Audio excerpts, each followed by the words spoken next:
Still haven't bothered picking up a watch. And at this point, I'm like, I don't know if I should even bother. Why, are we too close to the next one? No, I feel like I've missed like all the excitement at this point. Obviously, he doesn't need it if he's getting by without it so long. Yeah, exactly. So 2 things. Number 1, it really is the big deal, and if you care this much, you probably should buy it. But number 2, if the only reason you wanted to buy it was to participate in the wave of like newness, then you shouldn't. I didn't think so, but now I'm wondering. If maybe that was it. That's a very bad reason to buy it because that's very short-lived. But if you wear the Apple Watch every day and you really are into the Apple Watch, you should buy it. Yeah, and that's what it boils down to. Is I think both of those. I don't know if I'm really into the Apple Watch. I don't like what does really even mean in this context. But I take your point, and I think that in spirit, what you mean is spot on. And I probably should go find one. I haven't looked at iStock Now in a while, and I haven't just ordered online because literally just like walk into a store like in the morning. Like now that you don't have a job, you can do this. Like just your local store will probably. Excuse me, I'm doing my job right now. Yeah, it probably opens at like 10 in the morning. Just go there at 10 in the morning one day and say, hey, do you have any? And they'll say yes or no. And if they say no, say, hey, what time do they usually come in? And they'll tell you like 1 p.m. And then so next time, show up at 1 p.m. and say, hey, do you have any? Right. Yeah. I bet if you actually do that, I bet you can get one within 2 days. You're probably right. I have been making a habit of looking at iStock Now like a fool. Although, actually, this is, we'll turn this into follow-up now. I went to my friend's house. I think we didn't talk about this on the show, did we? Because I think it was after we recorded. The husband has a 44. The wife has a 40. I think I got to go 40. I think I do. The 40 lifestyle is awesome. I really enjoy the 40. Like, it's a really good size. It really is much better proportioned for me. So I'm curious your reason. But my reason stands that like. I care about how a watch looks on my wrist. I care about the proportions of it, and I get a lot of value out of a small watch being sufficient on me because that's graceful, that's pleasing, it's lighter, it's smaller. Like that actually is more valuable to me. Like the smaller I can go and have it still look reasonable on me. And so I'm curious your reasoning because you're more into it than me, like as a computing platform. So why do you say 40? Just from looks, I think that. The 42 looked on the upper edge of okay on my wrist. As I look down on my wrist now, I think I'm right on the ragged edge of it being okay.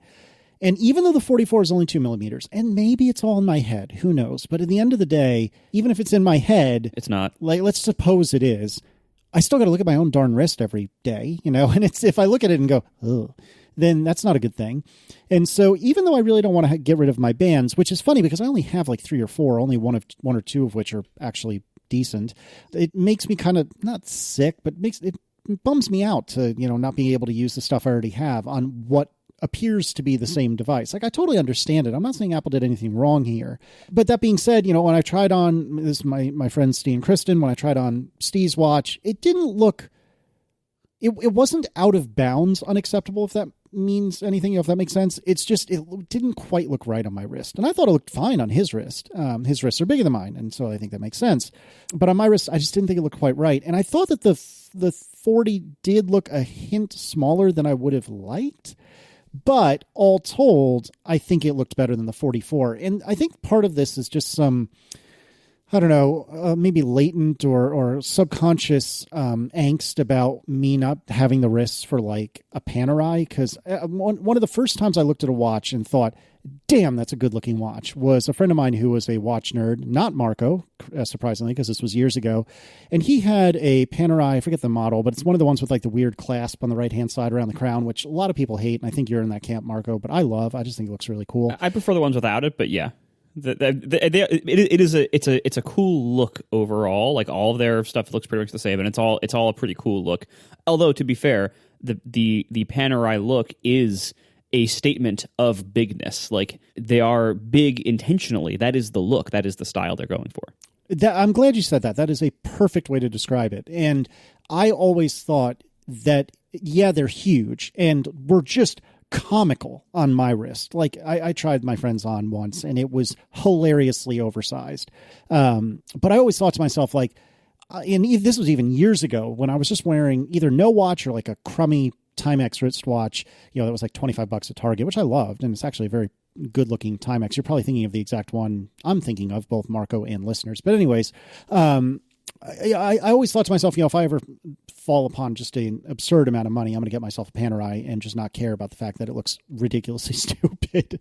And so I wish I had bigger risks. Maybe I just got to take the Dr. Nick approach. That's referenced, John, and get myself a little bit bigger so I can sport one of these watches. But realistically, I think it's just the 40 looks better than the 44. And there is something to be said for being able to share watch bands with Aaron, which I can't imagine that would happen often, but it would be kind of nice to be able to share them occasionally. So I think whenever it is I get around to pulling the trigger on a watch, I think I'm going to do a 40. And part of the reason I want to do it in the store is because I'm pretty sure I just want to, trade in or whatever the term is in this context, get rid of my 44 that I'm wearing now and get a credit against the 40 that I would be buying. And you can do that in store? I thought that was the case. And what I had read after having looked only briefly into this was that it's actually much better to do it in store because I guess they do some amount of the assessment in store. Whereas if you send it in, whatever third-party vendor is handling that, my understanding is they're way more aggressive about taking credit away. So let's say, for the sake of discussion, I think my current watch is worth like $225. And let's just say that's true, even if it isn't. My understanding is if you go in store, you're likely to get $225 for it, whatever the case may be. But if you send it in, you're getting like $150 at the best. You know what I mean? Because they just, this has a tiny hairline scratch you can only see under a microscope that we have at our little facility. Or whatever the case may be. So I want to do it in store, and that's why I haven't just ordered it. And so one of these days I just need to walk in, like you said, and just give it a shot. Well, for whatever it's worth, on that topic, since this year I learned of of this system of trading things in, I'd sent in a bunch of stuff. Over the last couple of weeks, I have sent in 2 iPhone 6s, an 8 Plus, my iPhone 10, which is still processing because it took a while to get there, and my Series 3 Apple Watch. All of them so far, I don't know about the 10 yet, but all the other ones have given me the exact quoted price online. Oh, really? Okay. Yeah. And is this Apple GiveBack? Is that what I'm thinking of? Is that the term for it? Yes. And it's run by, I think it's run by 2 different companies, Brightstar or Phobio. All the other ones except for the 10 went to Brightstar. The 10 went to Phobio, and it's like it went FedEx, and the others went UPS. Like I don't know if this is actually 2 different companies or just 2 different like receiving centers for different age devices. But so far it's been totally fine. I've gotten the full value of everything I sent in, and I know I can get more if I go to eBay or something, but I don't want to deal with that. Like that's the reason why I try to sell things on Twitter so often, because like dealing with eBay is tricky and very risky. And like even as a seller, it's very risky. Like there's a lot of scam buyers out there. It is worth it to me to give up some of the value for an easy sale, and that's what these things have given me. And so yeah, so for whatever it's worth, I have been I've been totally fine with my experience with this company so far, but your mileage may vary. Yeah, I hear you. Also, we should tell everyone that we fired John from the show, so it's just us now. John never gets rid of anything. I'm looking at these ugly Panerai watches. It occurs to me, I mean, this is something that I think about, and I'm sure some other people do, but like, do you guys ever worry about wearing things that can either injure you or increase the severity of injuries to you? About this ridiculous like guard thing they have over the yes, it's called a crown guard, whatever, right? So you're looking where that is, depending on what wrist you wear it on. Like if you fall and catch yourself with your hand and the palm of your hand goes to the ground, and so it's like at a 90-degree angle with your forearm, that thing's gonna like dig into and cut into the top of your hand. Like it just is. It's a sharp piece of metal, and it's a big chunky watch, and it doesn't stick out that far. Basically the same thing as like, wearing earrings. Like, you're probably fine, but if you wear big dangly earrings, they could get caught on something and yank through your earlobe, and in a situation where your earlobe would otherwise be fine, right? Like, so there are things that you can wear that can injure you or increase the severity of an injury that you would, you'd be injured anyway, but wearing the thing increases the injury or makes it much more severe. And these giant watches definitely look like they would increase the severity of an injury or possibly injure you in a case where you wouldn't have an injury in that area. And they could also protect you, I suppose, if you block bullets with them like Wonder Woman. But no, it doesn't stick out that far. It's like it's not. This is a non-issue. It does not stick out that far. You're not going to injure yourself with your Panerai. Even just a regular watch with nothing sticking out on it can increase the severity of your injury if it snags on something or presses against some part of your skin, because it's just it's a foreign object attached to you. I don't know. Obviously I don't even wear my wedding ring anymore. I don't wear earrings. Don't wear a watch. So wait, did you wear earrings at some point? No, I just said I don't. I didn't use a tense that should lead you to believe that I did. No, I do not have any additional holes in my ears. That would be I would love to see this if we can somehow arrange this. I can get a clip-on earring. I'll put it on for you right now. Yes. But I suppose that could increase the chance of injury as well. Even just a very simple earring, like because the post goes through. If your ear gets pressed against your neck, the post can go into your neck. I think if you're to that point where that's a risk, I think you have bigger problems. That's why you can't wear earrings in gym class. Like they don't want you to poke a hole in your neck. Oh my god! Or get your earring ripped out. Well, but the good news is if you fall into the water, the Panerai, isn't the history of Panerai that it was like a diving watch or something like that? And so you would at least know what time it is as you're drowning. So Yeah, that's good. The loom is so strong that as you go into the depths of drowning, you will see that time for quite a while as you go down. Precisely. And it's so big that it'll weigh you down. So it'll hurry it all up for It'll you. go down faster. All right, we should probably get started with some follow-up. Greg Parker writes in that ARM v8.3 adds a new float-to-int instruction with errors and out-of-range values handled the way that JavaScript wants. The previous instructions to get JavaScript semantics were much slower, so JavaScript's numbers are double by default, so it needs this conversion a lot. So this is with regard to the dramatically increased or improved benchmarks on the new A12 processor, is that correct? Yeah, it did really well in the JavaScript benchmark, and this is just depressing. Kind of it's worse, I think, than the quote unquote string instructions in x86, because JavaScript, as we all know, is a dumb language. No one making a language today would decide, semantics for like edge cases and booleans and type conversion and how numbers are stored. Like no one would choose this. It's not good. No one is like, I love how JavaScript handles numbers. It's so obvious and does what I want all the time. It doesn't have any weird edge cases. It's just the best. No, it's stupid. But we're stuck with it. It's like the way PHP named functions or orders arguments to things. Yeah, JavaScript is the victim of its own success. It's everywhere now, and they keep changing, JavaScript, but there's a lot of things like that you can't. You would think, oh, why don't they just change it? Why don't they just change it so they're just native int storage behind the scenes and not have everything be doubles? But that would change programs out. They would break programs, right? And the web, they keep adding stuff to JavaScript and adding new features, but the fundamentals like that are changing slowly, put it that way. I don't know if they've changed it all, but they're changing very slowly. So adding an instruction that lets you quickly convert from JavaScript's stupid everything is a double, even though you store it as the number one. It's like, I know, I'll store that as a double. Please don't, right?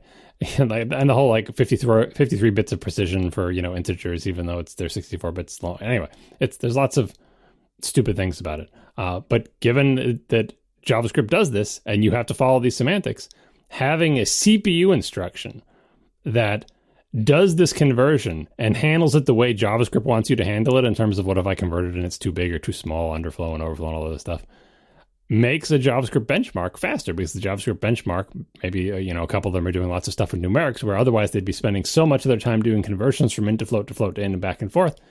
If you can do that 10 times faster, you get a higher score on the benchmark. So that's gross and depressing, and I don't want my CPUs perverted by a stupid language, but regular people just want web pages to be faster, and this gets the job done.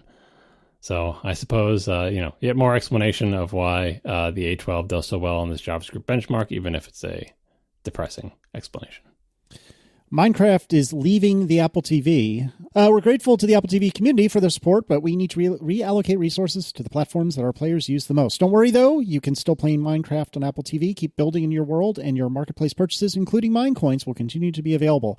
I know nothing about Minecraft, so John, will you translate for me, Do please? you know that Minecraft is really popular? I did know that. Although I did not know it was on the Apple TV. Well, Yeah, there was exactly. a story about it. And I think it was even in an Apple presentation at some point. Anyway, Minecraft was a wildly popular game. It's been popular for years and years.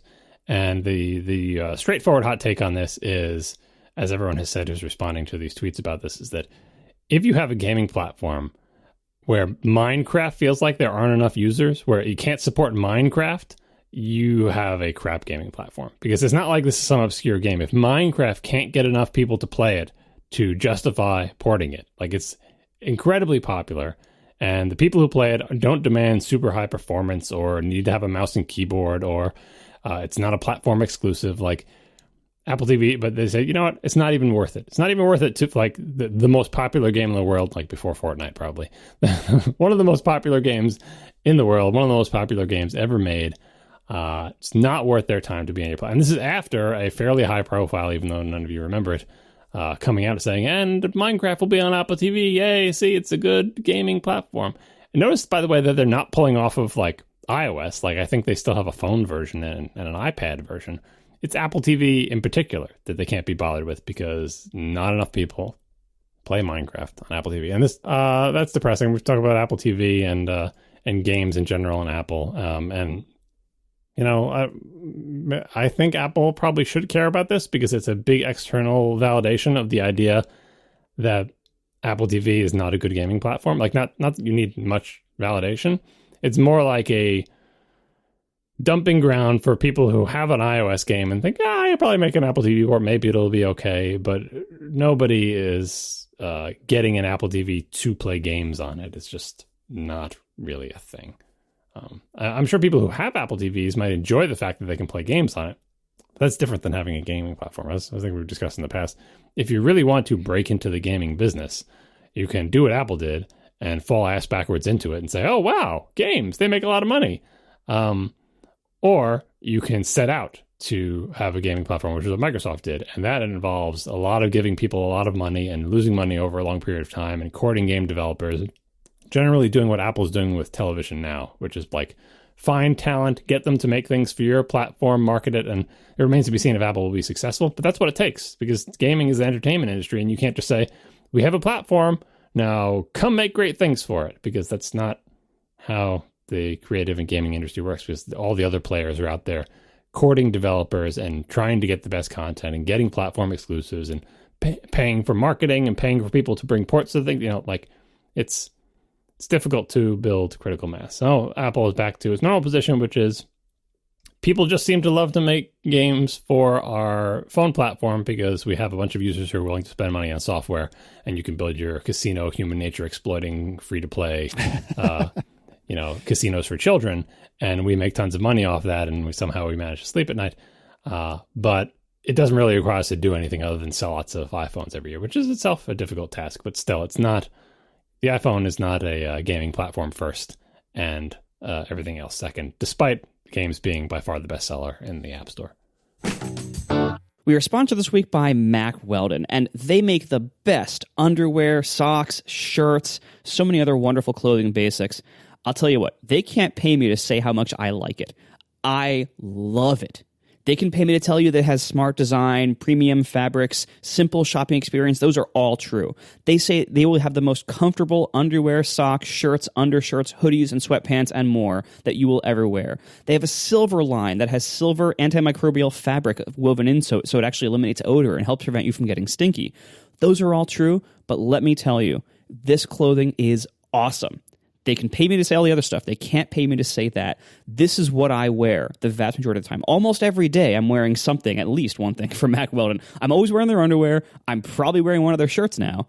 And I might be wearing their socks. I might be wearing their sweatpants or their awesome shorts. Or they have a jacket now. They have a hoodie. They have long sleeve shirts, which are great now as we go into fall and winter. I love especially the warm knit shirt. That's a super nice one. But also just their basic t-shirts are really, really nice. They're just super nice. I love them so much. Over the last few months, I did a diet and I lost some weight and I changed sizes. So I had to buy a lot of new clothes because my old clothes didn't fit anymore.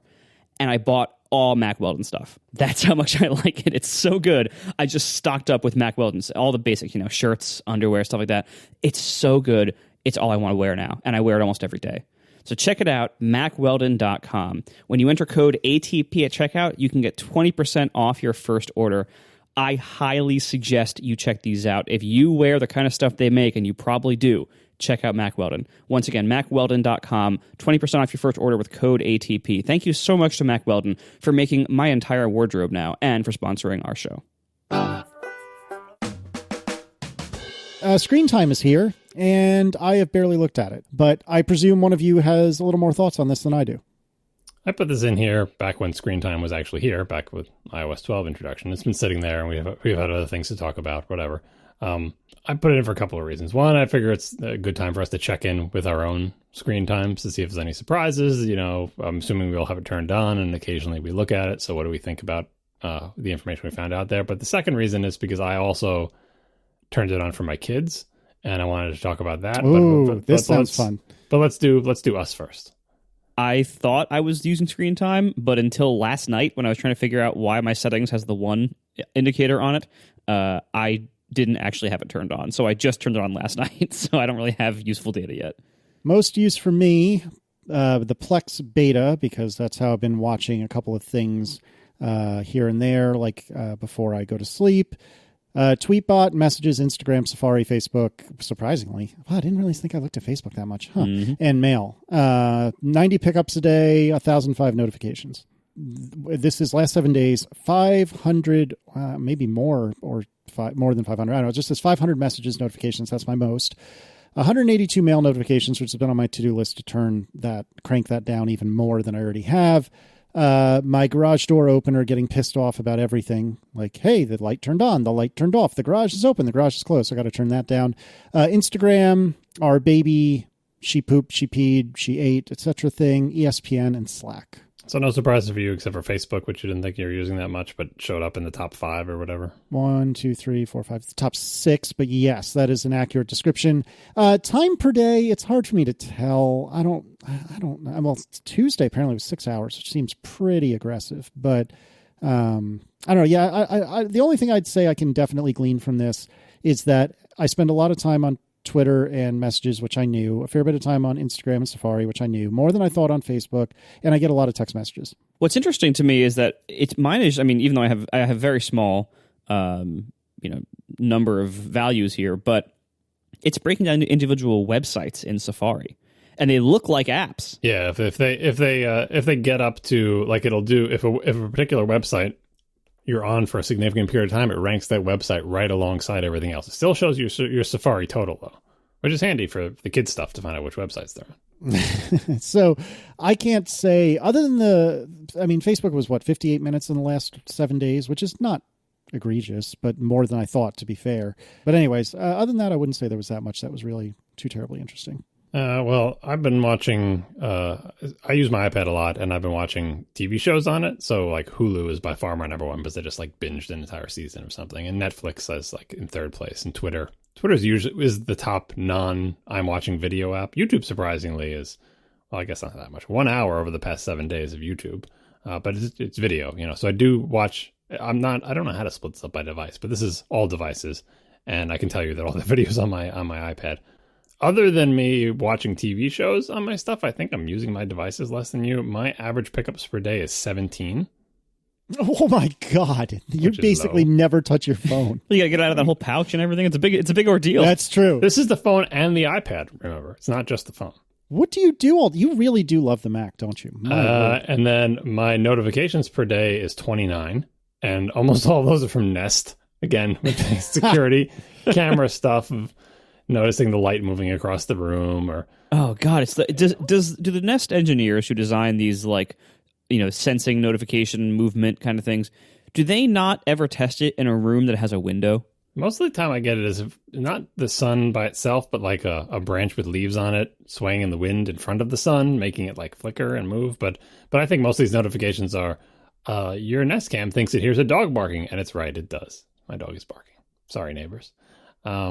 Second place is Messages, but it's a very low number. And third place is my dog's GPS thing for notifications. What this is telling me is that basically I'm watching a lot of video in Netflix, Hulu, and YouTube, and TiVo even. 1 hour on TiVo, I think I watched, Occasionally, if I'm in bed already and want to watch a TV show, I don't bother going downstairs to watch it if I'm going to, if it's the last thing I'm going to watch before I go to bed or whatever, I'll watch it there. So not a lot. And then Twitter is by far my number one actual iOS app that doesn't involve watching videos. So no surprises for me. I'm such an anti-notification person. Just seeing, obviously when you rank stuff, you're going to rank like, what is the thing that sends me the most notifications? There will always be a number one. Unless you have 0 notifications on, there will always be a number one. But my instinct is to look at that number one and say, I got to knock you down. I got to take whatever that number one is. Let me see if I can cut that number of notifications in half. But there will always be a number one. It's not like I can eliminate it. It's like if I follow this instinct, eventually everything will have notifications turned off. So, I mean, maybe I'll make. I don't know. I like the Nest notifications, and I like to be able to see if my dog is getting into something in the house, or I like knowing like when the kids come home. I usually get a Nest notification from them walking in the door. So. But on the kids' devices, I mean, transitioning into the kids' stuff, because it doesn't sound like we have any dramatic news for our stuff. Well, hold on. Before you do that, are you, either of you, I'm assuming not Marco, leveraging any of the like downtime or anything like that? Because I really should explore that. Maybe I'll set homework for myself that I need to play with that. Because as an example, we tend to eat dinner at around the same time every night. And sometimes I'll get a buzz or notification or something, or maybe just not have the self-control to not pick up my phone. And I'll be using my phone over dinner, which obviously any family time I shouldn't be doing it, period. But particularly over dinner is kind of obnoxious of me. So maybe I'll try that and set that up to give myself a little downtime during dinner and see how that works out. But John, have you played with it? Well, let me start with Marco. I assume you haven't. No, I haven't. I mean, I do schedule do not disturb at night, like when I'm expected to be in bed, but otherwise, no. All right. Well, I'm going to try some downtime and see how that works over dinner. John, what about you? Any downtime or app limits or anything? No, I don't. I don't see why I would use downtime, because that's the thing that like stops you from using your device, right? Or does it just lock out certain apps? Yeah. But I don't want to be locked out of anything. I mean, for me, like, just for me to try to add some kind of value to this discussion, not having any data on myself yet, I have spent periods in the past using things like Rescue Time that can track what I'm doing on the Mac, and this kind of stuff was never possible to do on iOS in some kind of like automated system-wide way before, which is why Screen Time is noteworthy and useful now. But on the Mac, it's been possible for a long time, so I have done that before for long spans, and just to do things, kind of like what our friends talk about, like on Cortex, and what you, Casey, have so far done very poorly on Analog about time tracking. This is a true story. What you're basically doing here is like time tracking for the stuff you're doing on your phone. And so the value there is in not necessarily in like shaming you or in controlling you. The value is giving you information about something that your brain is pretty bad at estimating on its own. Like if you just ask most people, like, how many times you pick up your phone in a day? And, they'll give some estimate. It's actually like, 10 times higher, because like your brain is not good at that. Or a more useful example of like, how long do you spend browsing Twitter every day or every week? Like if you look at like, if I want to get 40 hours of work in any given week, how many of those hours am I wasting on Twitter? And you can get that information now. Like you have that information. And when I've had that information in the past, like on my Mac, that number has been scary. That's why I made Quitter. Like that's why, because like I would see like, I've used Twitter for something like, 6 hours this week out of like the 40 or 50 or 60 that I was at my computer. Like that's not good. That's not worth it to me. And so the main value in this is giving you the tools to do whatever you feel is necessary. And that might be nothing. You might decide when you see your data, like, you know what, okay, I already have a pretty good balance. I don't need to do anything right now. But it's useful to check in there every so often just so you can see like, I'm spending X hours a day or a week on this thing. Is that really worth it to me? Is that worth those X hours a week? Or should I use these tools to help me reduce that? And that's really valuable.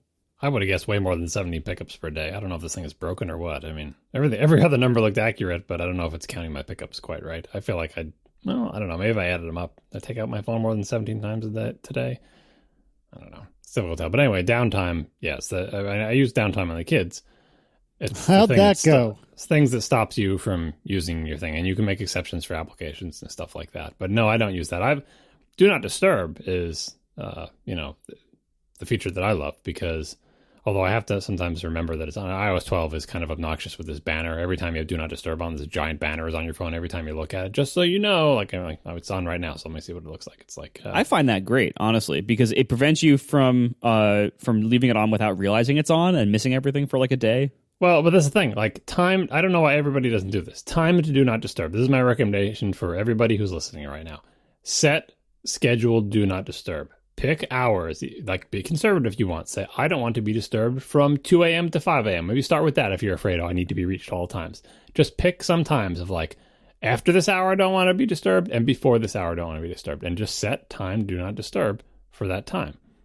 It's such a simple thing that I'm shocked that everybody doesn't do it, but I always see people like, oh, I don't want to do Not Disturb, or I forget when it's on, or I just set a schedule. It's like, oh, then some people are like, oh, but what if someone wants to reach me at 10:01 p.m.? It's like your favorites can get through, repeated calls can get through. Like they'll reach you if they need to get through, right? So my time Do Not Disturb is like 9 p.m. to like 6 a.m. or something like that. And that does for me what I think a lot of people are looking for downtime. Well, maybe it's not the same thing. Like I'm not preventing myself from using my phone. Phone works fine as far as I'm concerned. But the point is, if my phone is sitting next to me while I'm watching TV, it never disturbs my television because nothing will make it vibrate or make a noise.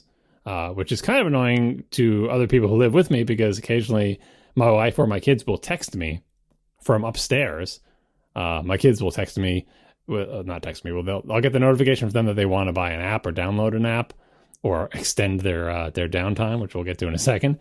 And I won't see the notification. Or my wife will text me and I won't see the notification. I mean, we're in the same house. They could just come and get me if they really cared. But they'd be like, why didn't you answer my text? Like, I didn't see your text. Like my phone becomes dead to the world as far as notifying me about anything. But if I would need to pick up my phone and look up where an actor is from or something, it works fine. Like I'm not locking myself out of anything. So I don't see that I would ever use downtime. But that's the exact feature I want for my kids because it's just a sort of, it's computer enforced way of thinking. We've always had downtime in the house. No electronics after whatever time, right? That's been a rule forever.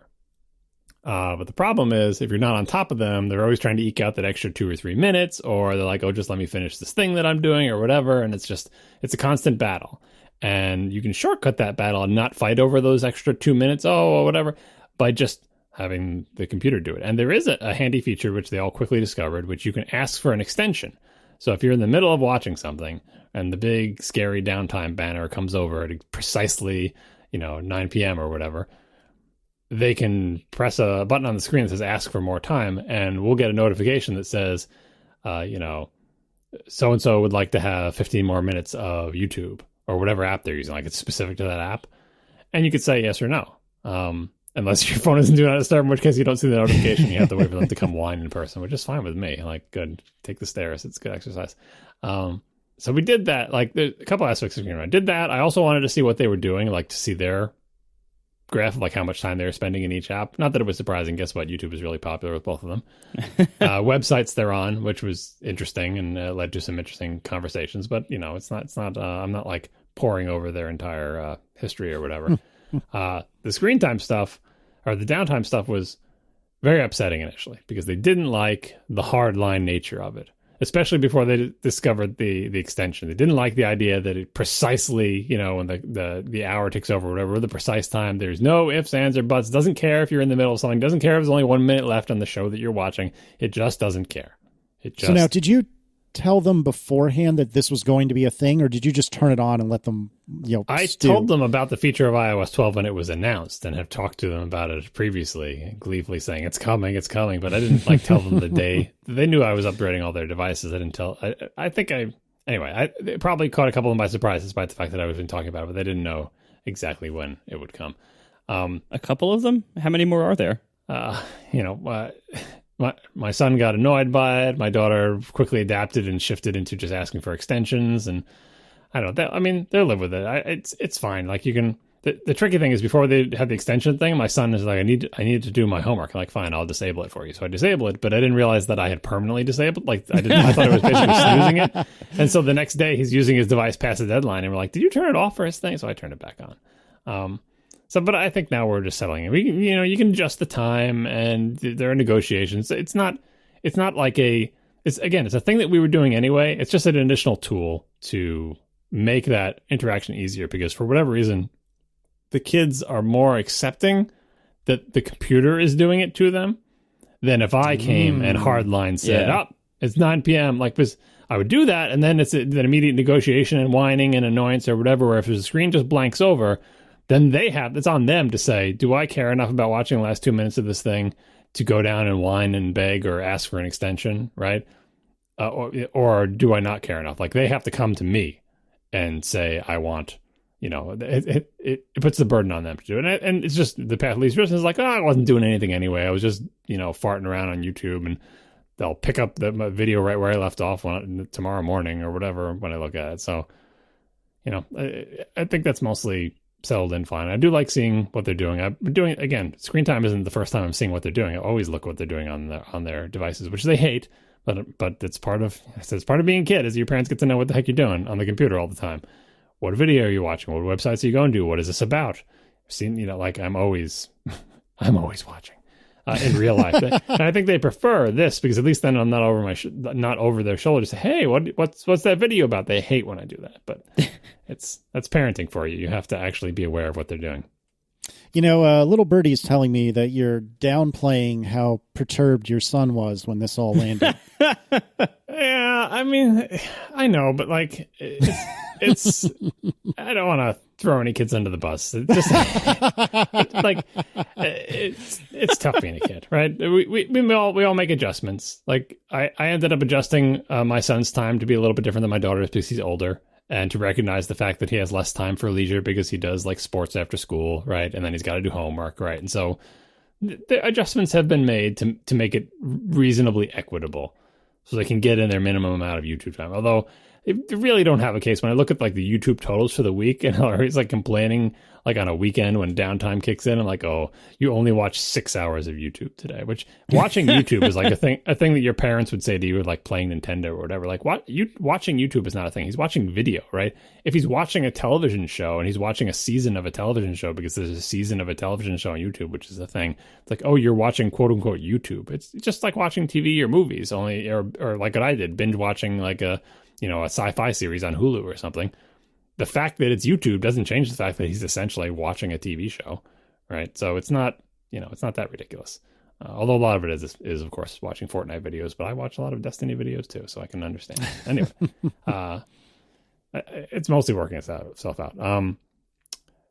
But the big thing, like this topic changed. Like, yeah, so that's screen time for the kids. I'm finding it a valuable tool. There's, it can't be the only tool, and you should be doing this anyway. It can be helpful. I'm glad this feature exists in iOS 12.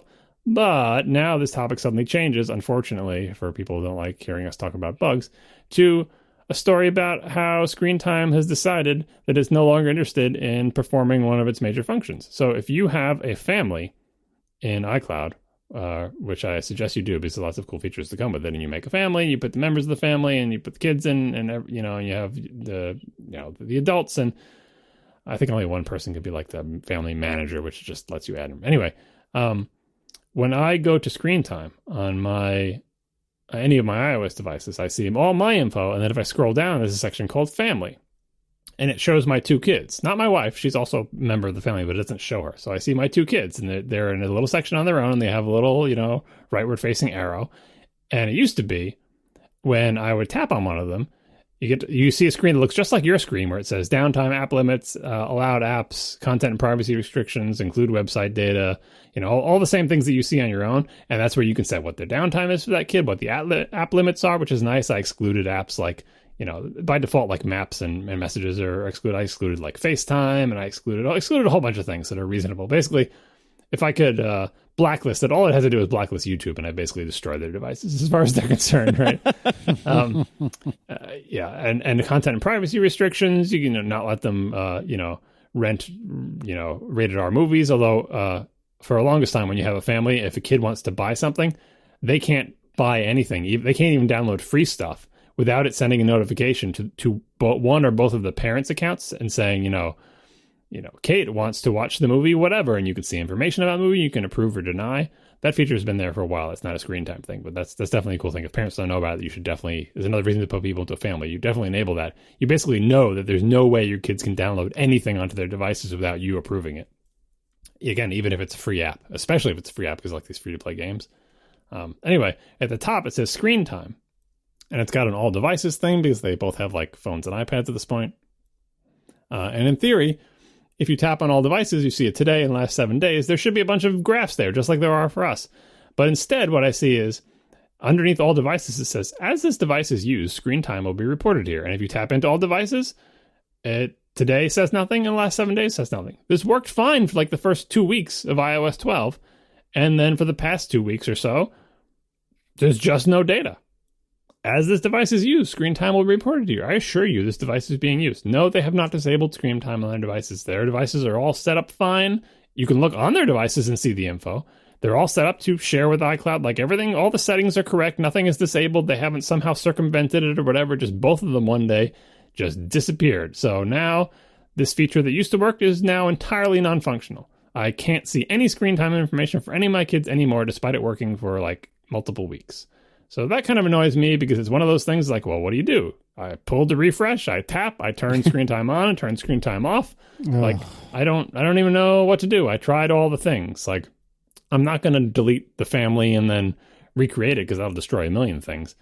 So I'm hoping the dot update will fix this.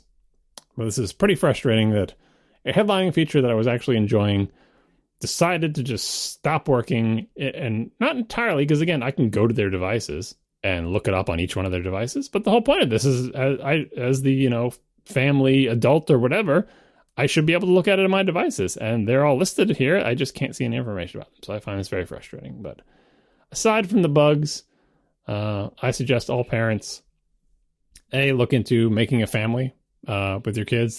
This I forget what the process is. It used to be worse than it is now, but kids can have their own Apple IDs, which is what I suggest. Don't try to share one amongst the whole family. Everyone in the family should have their own Apple ID. There's the kids' Apple ID. You can make a family. You can say which are the kids and which are the adults. And the kids, you can, require your approval to make purchases. And in theory, you could see their screen time information. And these are all great tools for parents. And I'm glad Apple's added them. I just want them to go back to working. I don't think you're alone in this either. We heard from a lot of our friends who did this during the iOS 12 beta that apparently it seemed like screen time, like whether it tracked data for you or not, and especially whether it synced that data, was seemingly very rough and buggy during the beta. And so it's possible they just haven't ironed that out yet. So I would keep an eye on it, and hopefully they will get it all worked out in the next couple of point releases. Yeah, I heard that too during the betas, which I ran iOS 12 since like the second beta on my iPad. And I heard people saying, oh, screen time is fine, except like they were just doing it for themselves, except like every once in a while with a new beta, it just totally wipes all my screen time data. I'm like, well, fine, it's a beta, like they'll wipe the data every once in a while. But surely once the release one comes, they won't do that. This seems like a different class of bug in that the data is all still being collected. I just can't see it from my phone, despite there being sections for their stuff. So yeah, I hope they work this out, because otherwise, it's a pretty nice feature. Like the UI was pretty straightforward, which is actually a challenge because it is a fairly complicated and setting-filled thing to do, and they've managed to organize it in a way that I didn't have to. It was pretty obvious to me what was going on, despite all the screens kind of looking similar and everything like that. So it's a lot of buttons and a lot of settings and a lot of semantics and a lot of information that they managed to organize in a nice way. Just need to make it work. One of these days, and I don't think we have time for today, I'd like you to sell me on doing this iCloud family thing, because I just did. I just sold you on it. Oh, geez. Do it. Well, I don't know, man. Well, so maybe, okay, fine. I guess we're just going to pull on this thread right now. Number 1, you share purchases. Number 2, you have I think you share iCloud storage. Yeah, you do as of a couple versions ago. Consolidate to a single bill. Yeah, single bill, shared iCloud storage, shared purchases, although not in-app purchases. I believe those are still separate. Depends on the app. Right. So certain types aren't. But for the most part, you're sharing most purchases. You're sharing media purchases. And also, you have all these parental control things. So you can do the thing where like your kid can ask for a game and you can approve it and stuff like that. It's really nice. I strongly, and as far as I could tell, like we set it up for our family, I think about a year after it launched, like a few years back. As far as I can tell, there's no downsides. Like I don't think anything has gone wrong or is worse off since we set it up. It's wonderful. You also get like automatic location sharing, and you can prevent the kids from turning off location sharing. Like there's all sorts of controls that are inconveniences because, like if you have a family, like, oh, we all share our location with each other in perpetuity. But if you're all in the same family, you don't even have to set that up. Just they show up and you're Find My Friends because they're part of your family all the time. Interesting. Yeah, the way we've had it and have run this way since both of us got iPhones. And remember, Declan has an iPad that's kind of dedicated to him, but basically it's just a Daniel Tiger device. Like he almost never uses it outside of long car trips, and basically the only thing he uses on it is Plex. So this isn't really relevant. He's your son, all right? Traditional. Yeah, right, exactly. Of course he's in Plex. Of course he is. It'll be relevant faster than you think it will. Yeah, I agree. And so this is really today only about Aaron and me. And the way we've run it is the trick that a lot of people discovered by accident, which was different iCloud accounts but the same Apple Store account. So we're using my Apple Store account but different iCloud accounts. And to be honest, that's generally worked pretty well for us. But I know I'm going to have to pull this, rip this Band-Aid off sooner rather than later, to your point, John. So it's not ruinous to do the switch from... Yeah, even just for you and Erin, like, you don't lose anything by doing this, because if you're in the same family, she can still use all of your purchases. Again, plus or minus the in-app purchases. I don't know how many of those you have, and it might be annoying to have to repurchase them or whatever. But the sooner you cleanly separate into your own Apple IDs, like, the simpler things become. I feel like, yeah. I mean, I was also worried about, like, oh, am I going to have to rebuy anything? But in practice, I don't think we had to rebuy anything. Maybe it's because we don't do many in-app purchases. But yeah, separating into separate IDs across everything, but being in the same family gives you most of the benefits, and it's just cleaner. And that all that stuff, the purchase approval and everything, that's, again, it's not part of screen time. That stuff isn't really buggy. It was buggy in the beginning, but it's been around for years now. So most of the kinks are worked out. Or if they're not worked out, occasionally you get some weirdness on the Mac where you can see the same family stuff, but occasionally it gets a little fidgety over there. Usually you can solve it just by, like, signing out and back into iCloud. Like, I don't know. It's yeah, but that's true. That's true of any stuff. Like I didn't mention this. I don't think I mentioned this on the show, but my contact stuff is back to not syncing. It's really annoying. Oh, no. Like, I went through, I was on the Mac for whatever reason. I'm like, oh, I have all these. Here's what it was. It was like after Mike's wedding, I had all these pictures of people I knew, computer people, like you guys and Mike and all this, right? I had recent photos of them. I love that we're computer people. And so, like, I need to update the contact pictures, because previously I had, like, for Mike, I had, like, I don't know where I got the picture from. I just Googled for his name and pulled a picture, or maybe I used, like, his Twitter avatar or something. But they were old pictures. And here I had, pictures that I'd taken that I liked of these people. I'm going to replace their contact pictures so they show up nicely in my messages list or whatever. And so I go and I paste, I figure out using the Mac Contacts app what it wants me to do, get the stupid image in there, because you used to be able to just drag it, but now you have to do some other dance. And anyway, I get the image in there, I crop it to the right size, blah, blah, blah. And I do this for like 4 or 5 contacts. I think I might have updated both of yours. I forget. Marco's got his ancient picture, but he basically looks the same. So no, I did update Marco's. He's got a beardy Marco now. I got beardy. Yeah, I look totally different. Well, but here's the thing. Like, the reason I don't remember this is because I did all this work on the Mac, and then I noticed the next day none of that stuff was on my phone or my iPad. I'm like, what the hell? Like, I spent all that time doing these pictures.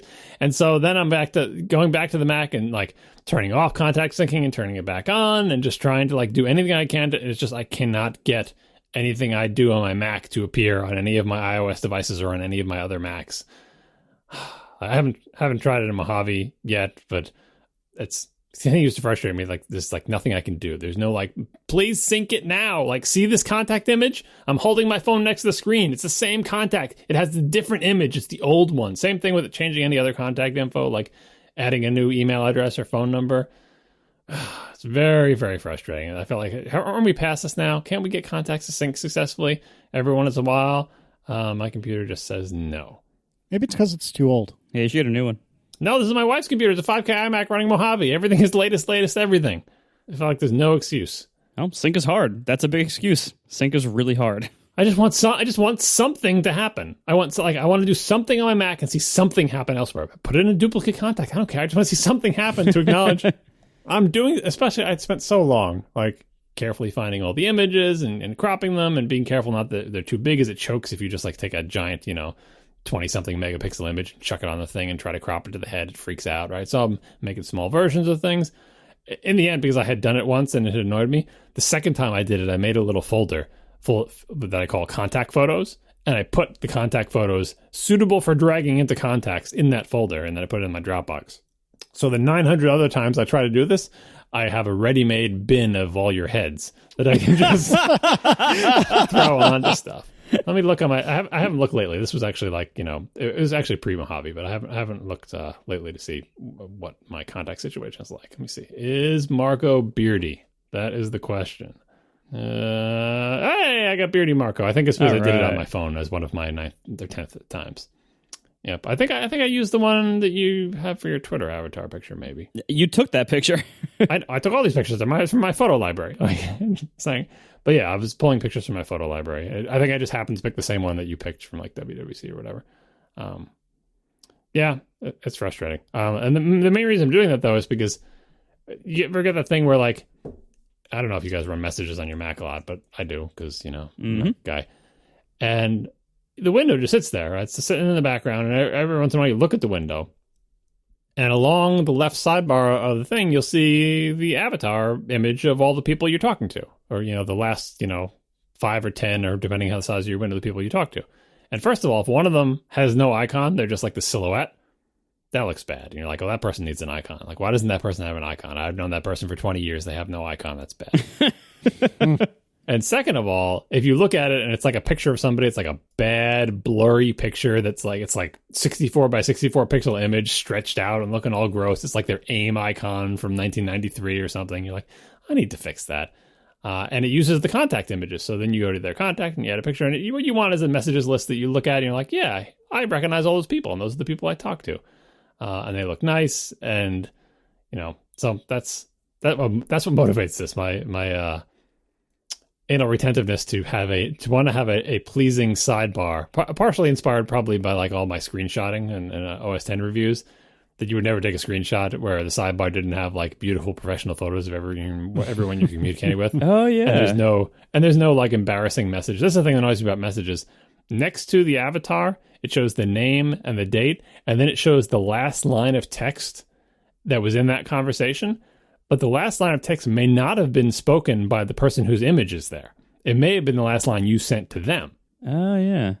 And so sometimes it makes it look like, your wife is saying something that you said because it's her image next to the last sentence you wrote to her.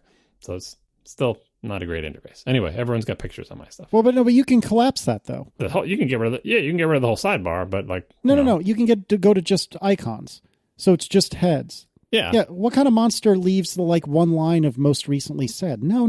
Sometimes that's all I can see in the window, and I want to be able to see when the last line is from them. I think it's relevant information, and I also want to see the date. No, that's what I'm saying. There's two modes of the sidebar. There's show me the last line in addition to their avatar, and just the avatars. Really, I'm always in last line like a chump mode. Yeah, no, that is like a chump mode. You in the divider between the sidebar and the actual messages pane, slide that bad boy to the left. Yeah, but it gets rid of the dates too. I want to see the last line when it's from them. Oh. It reminds me of the context of the conversation. Oh, that's weird. No, I don't like. And then it hides their name too. Yeah, nah, screw that. No, this is the way to go. How am I going to know what two-factor verification looks like? This is another context tip while we're in the context tip section of the thing. Every time you get a two-factor thing, which everyone's saying you shouldn't do over SMS anymore anyway. But anyway, if you still have some services where you're getting two-factor over SMS, every time you get one of those, add that phone number to a single contact that you call two-factor verification or something similar. So then when it comes in, you don't see like, what is this random text from? Oh, it's a two-factor thing. It'll come in as two-factor verification, and it's not a random number every time. After you've added like the 5 or 6 common numbers that you get stuff from, that's it. Like, that's a really good idea. It's just like saying, I haven't gotten to the point where I've given it an icon, but it's only like how many icons are Mr. Two-Factor? Details. 1, 2, 3, 4, 5. Only 5 phone numbers covers everything. Granted, I'm trying to move away from SMS for two-factor, but many services, it's still the only thing they offer. Sony, PlayStation. So, well, Sony's really known for their incredible online security. That's why I enabled two-factor. Like, my PlayStation account is one of the accounts I care the most about because someone got into there and like deleted all my Destiny characters or whatever. That would be more disastrous than deleting all of my photos because I have backups of the photos. You'd rather have somebody go in and delete all your family pictures than your Destiny account. Oh my Because I gosh. have 100 backups of those. How many backups do I have of my, PlayStation data? None. It's like that thing I tweeted the picture of before. That's Nintendo finally has an online backup of Switch data, and it's like, oh, finally, because Yeah. like my data was tied to my specific Switch, and if I dropped it and cracked it in half, that's it. Like I said, I'd send it away to Nintendo. Like, oh well, we'll just give you a new one. What about my save data? Sorry, I gotta do that. So now I have an online backup of that too. Just one though. We are sponsored this week by Molekule, a complete reinvention of the air purifier.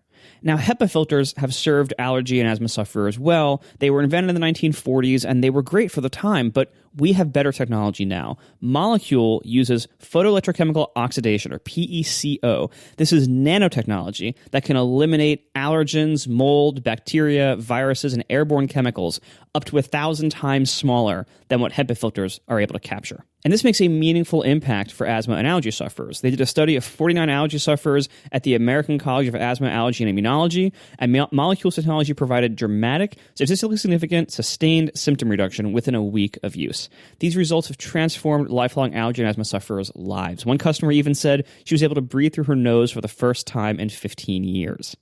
And they sent me one of these. It's a very nice physical unit. They have a nice app to control it. It looks like a big, aluminum cylinder almost. It's really nice. It looks almost like an Apple product, really. It's very, very well designed, easy to use, has a nice app. And their claims have been extensively tested by third parties and verified by labs like the University of Minnesota Particle Calibration Laboratory and University of South Florida Center for Biological Defense. This is the real deal. See for yourself at molekule.com. That's Molekule. So like the word molecule, but with a K instead of the C. Molekule.com. And for $75 off your first order, use code ATP at checkout. So once again, that's molekule with a K.com and code ATP for $75 off your first order. Thank you to Molekule for sponsoring our show. I have a hopefully quickie about a new Apple feature that mostly works well and I really love, even though I thought it was both hilarious and stupid when I saw it during the keynote, and that is Apple Watch Walkie-Talkie mode. I did not understand the point to this up until a couple of days ago, and now it's like my new favorite thing. And this is if you have two people with an Apple Watch on watchOS 5, there is a new app called Walkie-Talkie. And you can go into that app and you can invite people to join walkie-talkie mode with you. And then like the hellscape was the late 90s and Nextel push-to-talk phones, which were very popular in the Northeast. I don't know if they were popular anywhere else. But you can just drop in on somebody's world and send them talk to them. Like you actually broadcast a verbal message from their wrist, which sounds freaking terrible. But if you, say, have a partner that you live with, and if you, say, have one or more children that you live with, it is amazing. Because in the past, I would grab my phone and type out a message to Aaron like, hey, can you bring me a bottle? Or, hey, can you help me do this? Or, hey, Declan is really hungry. What did you give him for snack earlier so I don't give him the same thing again? Or whatever the case may be. And now I can just bloop on my watch and we can get through this conversation so much quicker. No typing involved. I'm so glad I don't have this because all I would hear is, Dad, answer the request on your phone. Which is what I hear now, but at least it's yelled from upstairs instead of actually coming out of my wrist. Approve my request. You don't have to add your children as people. It would come out of your drawer, let's be honest. Yeah, that's true too. It would absolutely come out of your drawer. I think that for most use cases, like, when we all looked at what do they call it? Digital touch. When the watch first came out and everyone was like, dudes, people, Apple people. No, that's not what we want. And generally speaking, I think that's applicable for this walkie-talkie mode, but holy crap, to get Aaron and I to have a quick 2-second conversation, typically involving some child related issue, it is great. And I love it. And I just wanted to put a little word out for everyone because we tried it kind of on a whim when we were at the beach over the weekend, and it was great. It worked really, really well, and I'm really, really happy about it. So if you have a similar situation, you should give it a shot. Do you feel you're missing the simple joy of yelling across the house to each other? Well, no, we do that from time to time, but oftentimes if we're going to do this walkie-talkie thing, it's because one of us is upstairs and the other downstairs. Yeah, it's a big part. It's a big part of being a family is yelling across floors of a house. Yeah, exactly. And I mean, our house is not particularly big. It's an at best average size house, but it's big enough that yelling between floors is not particularly fun nor conducive. And we only have one Echo in the house, so we can't do any sort of what is that, drop in or whatever it's called. So this is the best thing that we have available to us. And it's funny because it's kind of like coming full circle. I remember as a kid, my family built a house.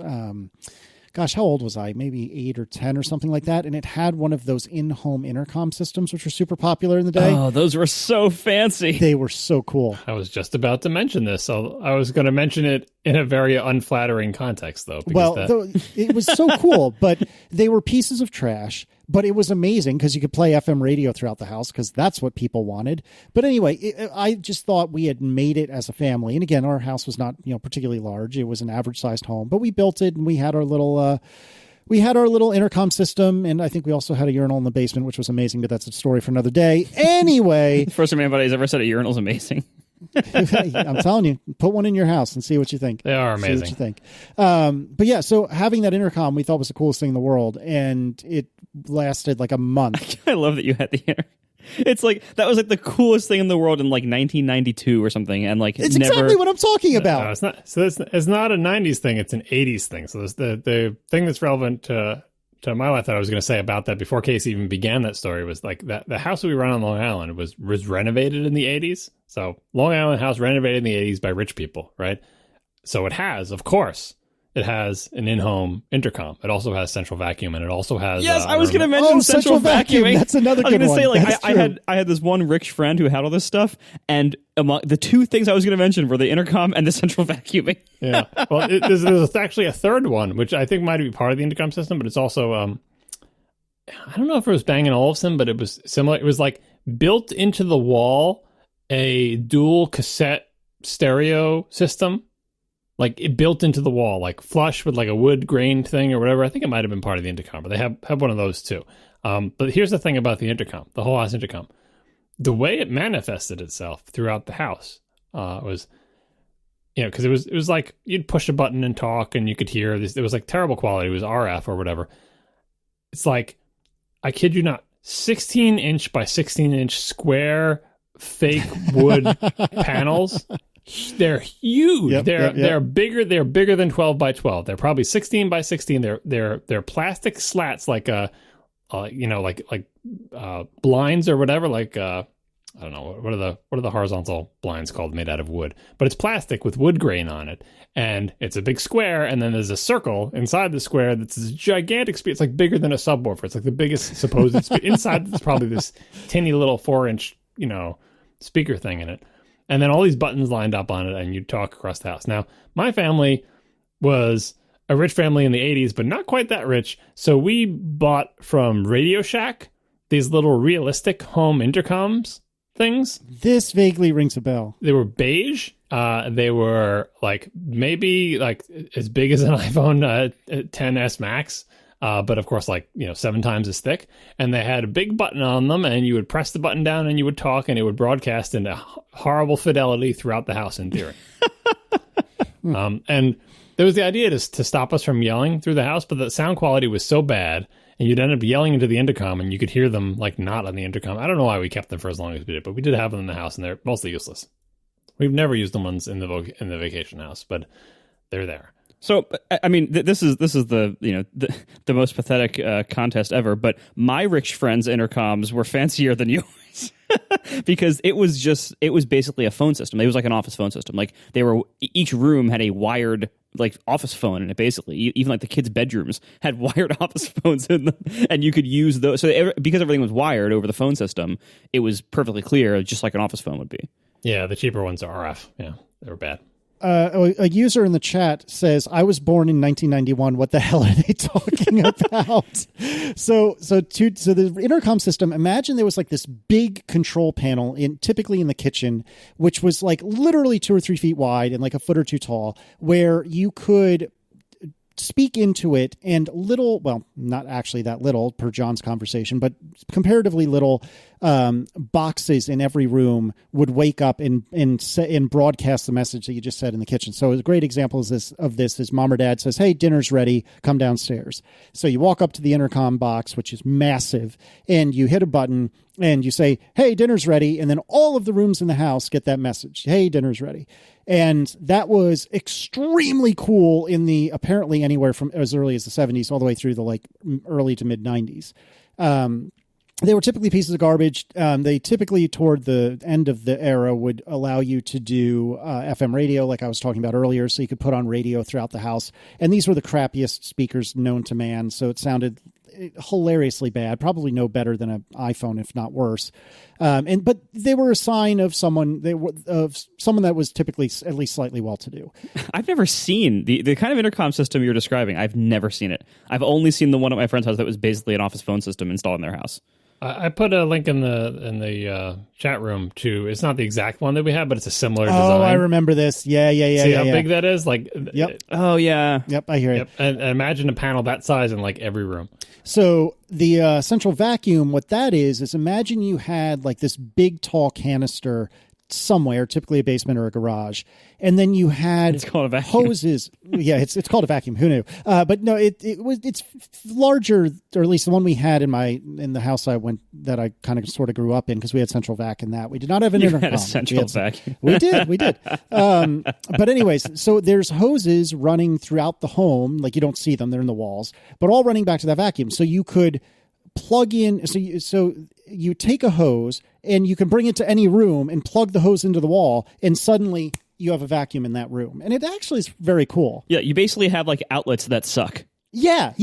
Exactly. That's exactly right. There's like outlets like near the floor level usually that are just like suction outlets, and you plug a hose into it and you can have a vacuum anywhere. But like vacuums aren't that hard to carry around, or like it's not like this. It solves a problem in a really crazy way that isn't that big of a problem to solve the regular way. Yep. I mean, it was a neat trick. And actually, one of the extremely cool things about it is, like, actually, I think my brother-in-law's house, which was built not that terribly long ago, has this. He has a central vac, but in the kitchen, he has like a little door or something where you can like sweep crumbs into it. You know what I mean? So it's like right at floor level. And I don't remember how you activate it to get the sucking to start title, but you can like you can sweep dust into there, which is actually pretty cool. It's like a built-in dustpan, basically. Yeah. None of these things are worth like their installation and maintenance over just having a vacuum.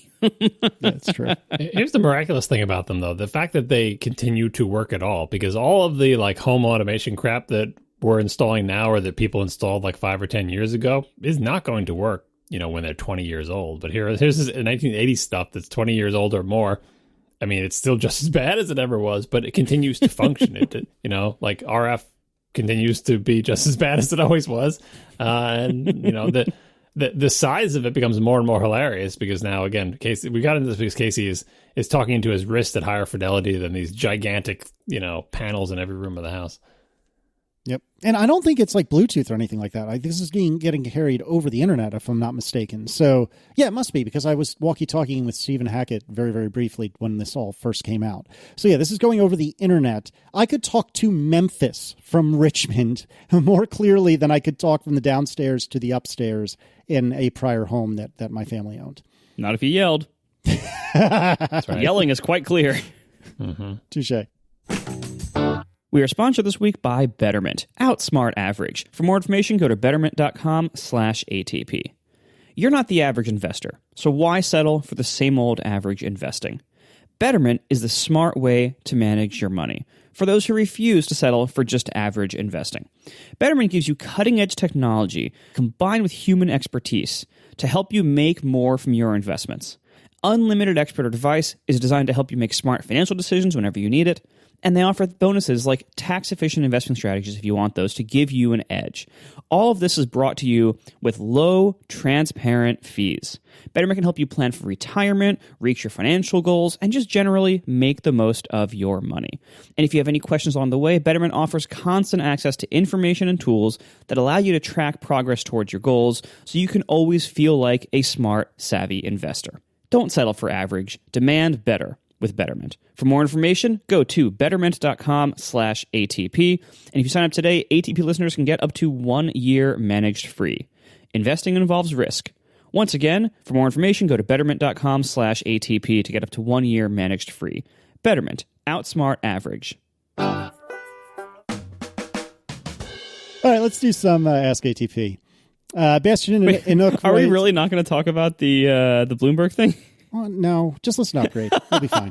You'll be fine. Honestly, I fully support that. Upgrade covered it really well. It's still on the topic list. It's probably not going away. We'll have another shot at it next week. Just quickly, do you think there's any chance that Bloomberg is correct? It seems like there isn't. Like, it seems like they really have a lot of egg on their face. No, they can't be like 100% correct because the claims are so broad that it would be very easy to find evidence of them from all the players involved who are highly motivated to find evidence of them. So it can't be 100% correct. Could it be 1% correct? Sure. Like, there could be a kernel of truth somewhere in here.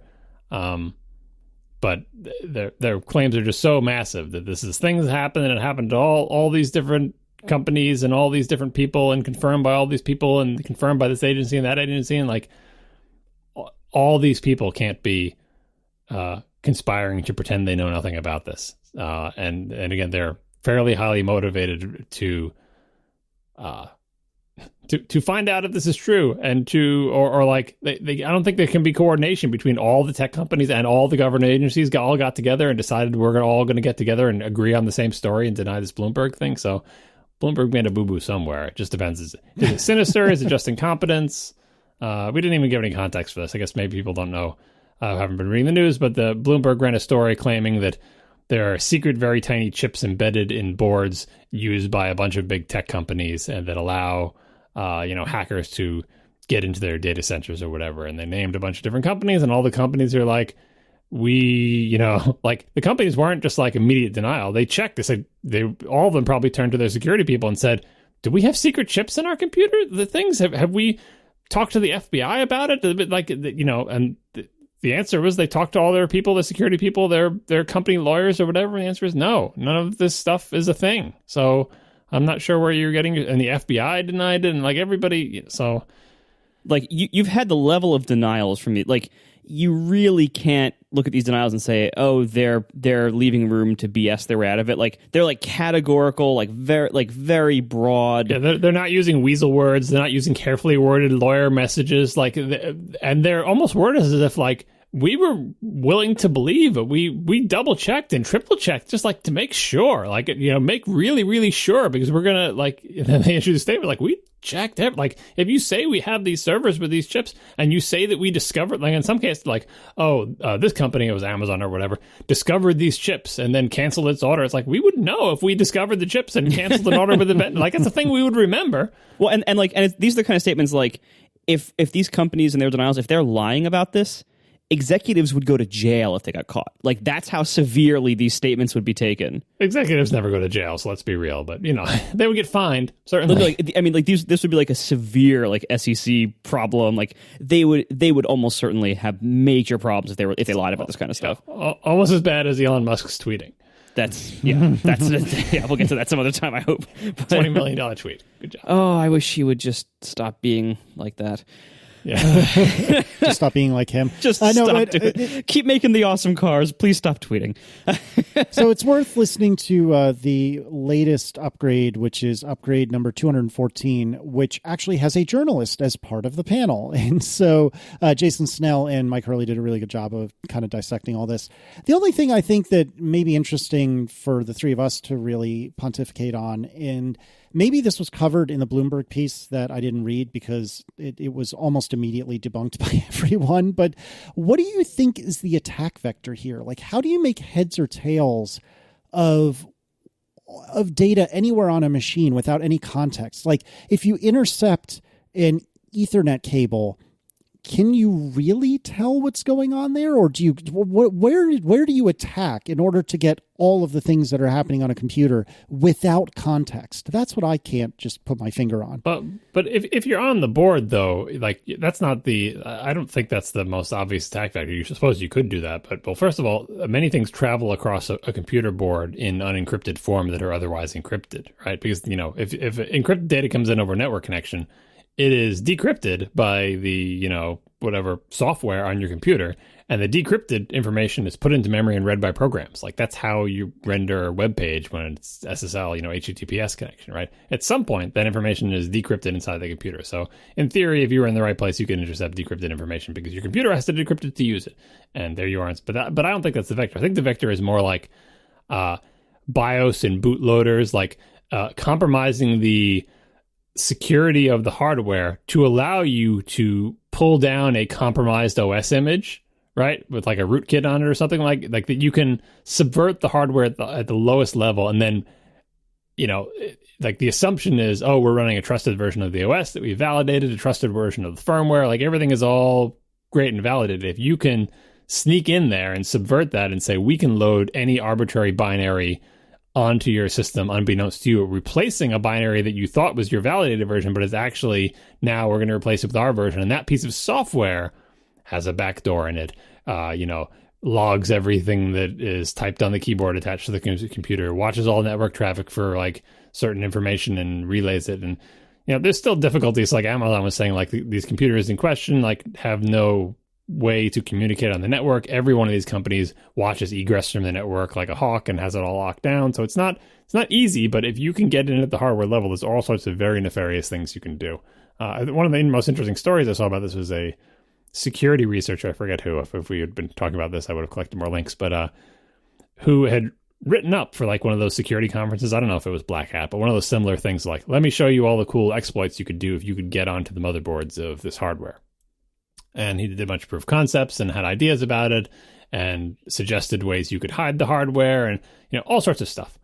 And this Bloomberg story basically includes every single thing he talked about, exactly the way he talked about it. So as he said himself, and paraphrasing, he said basically, either I'm incredibly good at predicting the future or this story was massively influenced by, like, it doesn't mean that Bloomberg saw what he wrote and made up a story. It just means like whoever the sources were perhaps saw his stuff and then fed Bloomberg information that exactly matched his ideas of how you could exploit this. Like literally every single thing, point by point.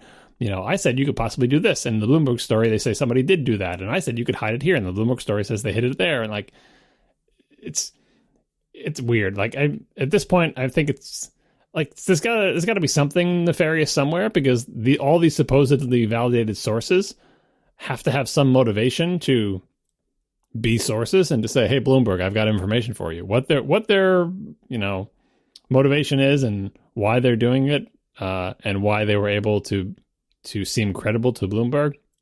Like, eventually we have to get to the real story, which is, lots of theories about like retaliation and trade wars with China to try to make it seem like China is exploiting stuff or trying to hurt tech companies or a stock manipulation. There's all sorts of motivations for this type of thing, but hopefully in the end, the real story will come out and we'll know what the deal is. But for now, I'm content to believe that all of the secret exploits inside the data centers of all the biggest tech companies remain totally hidden.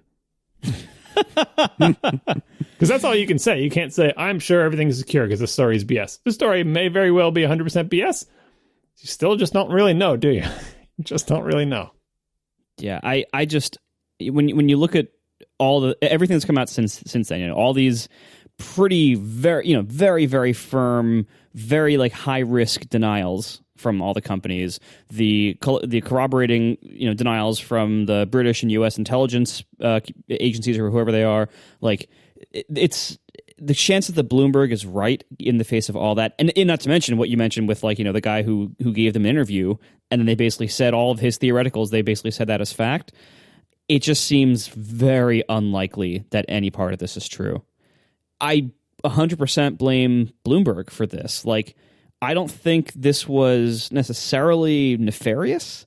Like that, I don't think we know enough yet to say whether it was like intentional, stock manipulation but I do think it was. What's the non-nefarious motivation for this? Like someone has to have bad motives, because if it all isn't true, someone is taking untrue information and either just making it up themselves and printing it, which is unlikely, I think, or being a sources coming to Bloomberg and saying, here's this information, which is not true, but they're intentionally feeding false information. So that's a nefarious motivation. They must be feeding false information for a reason. It could be a misunderstanding somewhere on the way. It could also just be like confirmation bias. Like I've seen so many instances, both stories I'm involved in and stories I'm not, where a journalist or their editor really wants to make a story true. And so they will basically, talk to sources until the source tells them what they want to hear, or until they hear what they want to hear, even if the source never even said it.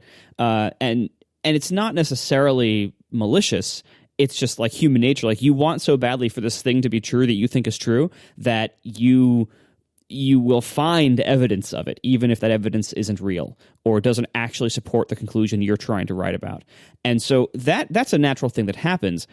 The real crazy part here is these are very, very serious allegations against very big companies and massive world governments, and a major publication appears not to have done enough diligence on vetting this before making it a very high-profile story.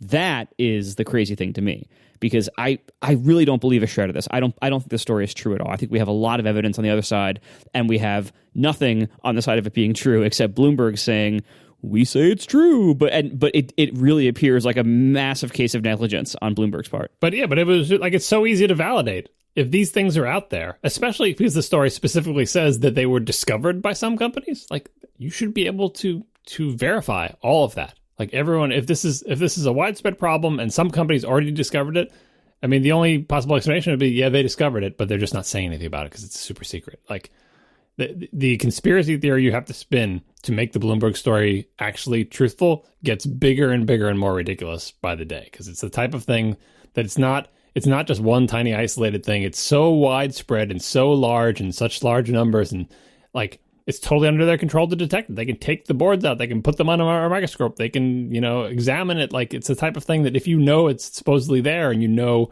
where to look for it or how to look for it, you would find it if it was there. Like, obviously, if you don't know to look for it, or it like slipped under your radar, you might not see it. But once the story is out, certainly you're going to look at the stuff, and I don't know, it's messed up. That's why I think, like, it's for this to be true, it requires such craziness to actually be true, and so many people to be lying and outright right. But if instead you say it looks like Bloomberg was wrong and is either really afraid to admit it, or really in denial that they're wrong, or too proud to admit it, either, like, what they have done here is so incredibly damaging and so incredibly irresponsible that they could really be sued big time for this. Like, Bloomberg, I'm saying, like, they have a serious problem on their hands if this is wrong, and it sure looks like it's wrong. I don't think Apple would sue them. I think Apple has done enough, and I don't think they would want the bad PR of suing a journalistic entity. That's pretty bad PR for a big company. But, like, what Bloomberg has done appears to be so neglectful and so, like, potentially nefarious that it wouldn't surprise me if somebody sues them in a really big way. Yeah, like I said, just listen, Upgrade. There's a lot of good stuff there. It's worth your time. Moving on to askatp, Bastian Anook writes, Storyboards for iOS development, yay or nay? And if you're not familiar with iOS development, there's basically three mechanisms to generate a user interface that I can think of off the top of my head. You can write a bunch of code. You can handle each user interface, and I'm oversimplifying a little bit, as an individual item, and that's typically referred to as nibs, or you can use a relatively, comparatively new technology called Storyboards, where you have many different screens all in one file. And this is one of those things like Objective-C or Swift that everyone has an opinion about and nobody agrees on, and I expect that that's going to happen again momentarily. I have used both professionally. I tend to come down in favor of Storyboards because that's clearly where Apple wants you to be. That provide, or used to provide, things like you can do, I forget the term for it now off the top of my head, but you can do table view cells and things like that in Storyboards very easily. There's ways to do it with nibs, but it's not quite so simple. And there's a few other things, like maybe safe area insets or some other things that were only in Storyboards that never made it to nibs. The problem with Storyboards, though, is that they are just a wonderful place to have tremendous merge conflicts. And if you have Storyboards that are more than a screen or two and a team of more than one, it gets real ugly real quick. So I'm in favor of Storyboards. And if you don't like Storyboards, I'm still in favor of nibs. I personally do not think the writing code for everything way is a smart call, because all code is evil. But Marco, tell me why I'm wrong. I don't necessarily think you are wrong. I don't use a lot of Storyboards. I do almost all of my interface work in code using auto layout and my compact constraint library, which is basically a fancy version of auto layout syntax. that you can do really easily in code with a combination of that and the kind of ASCII based auto layout syntax. I forget what it's called. Visual format language. That's it. VFL. Yeah, the visual format language. You're right. So I do all my interfaces like that, but that does bring issues. It makes it harder to accommodate for things like dynamic text or new screen sizes, just because there's more places to check, there's more work to be done. Certain areas of development you need to use a storyboard for, like the launch thing or like WatchKit stuff is all storyboard based. So there's certain areas where you just kind of need that. And that is clearly where Apple is investing their time. They're investing their time in the tooling and the capabilities and making things easy for you if you use storyboards. So there's a huge argument to say just use storyboards because when you're fighting Apple on fewer fronts, things are easier for you. However, with storyboards and with nibs before them, there are certain walls that you just hit. And they have done a really good job of reducing these walls over time so that storyboards are now more capable and more flexible than ever, and there's fewer and fewer areas that you'll run into where you just can't do this in a good way with a storyboard and you have to switch to code. But there are still areas like that, and there are still downsides to using storyboards in certain ways. There are things like using custom controls where you can do the IB designable stuff and make your custom control appear in Interface Builder in a useful way, but that's really buggy and is difficult. And it's you end up, if you're a storyboard heavy workflow, you end up doing a lot of supporting work to enable the storyboard, and that might, for certain use cases, that might be more work than it would have been to just write the thing in code in the first place. So it's a debate that is not, it doesn't have an easy answer, but I lean towards just use storyboards because that's what Apple wants you to do, and that's what they're going to make easy. That being said, I don't do that because that's me. Yeah, and just I would love for Apple to do something about making it easier for multiple people to work on storyboards at the same time. And I don't know how to do that because it's just the XE Proj files, or if you're a Windows person, like the Visual Studio solution in project files. It's just hard to have a scenario where multiple people can modify them and things don't just go straight to hell. So I still encourage storyboards, but be careful. Working with people is overrated. Does that mean I'm fired? Spencer Wohlers writes, what's the worst compromise, a Fusion drive or a hybrid car? Assume modern implementations of both. I thought this was really clever. I think I would rather have a Fusion drive and avoid the hybrid car. But it's a tough call. And I say that because having never actually used a Fusion drive, to be fair, it seems like there are not many compromises outside of them still not working with APFS. Is that right, John? No, they do. Oh, okay, there you go. So there's few compromises in theory, and it would solve a lot of computing problems in theory. And when everything works great, it's fairly transparent. Whereas I would say that your typical hybrid car, and I'm thinking more of an economy hybrid car, John's about to swoop in with some sort of NSX something or other. But it's pronounced NS10. Well done, sir. Anyways, I think that I would, unless you go into the hypercar territory, I would be more displeased by a hybrid car than a Fusion drive. That wasn't the question. He was going to make it about you. What's the worst compromise? Not which would you rather have? All right, fine. The worst compromise is still the Fusion drive. Don't at me.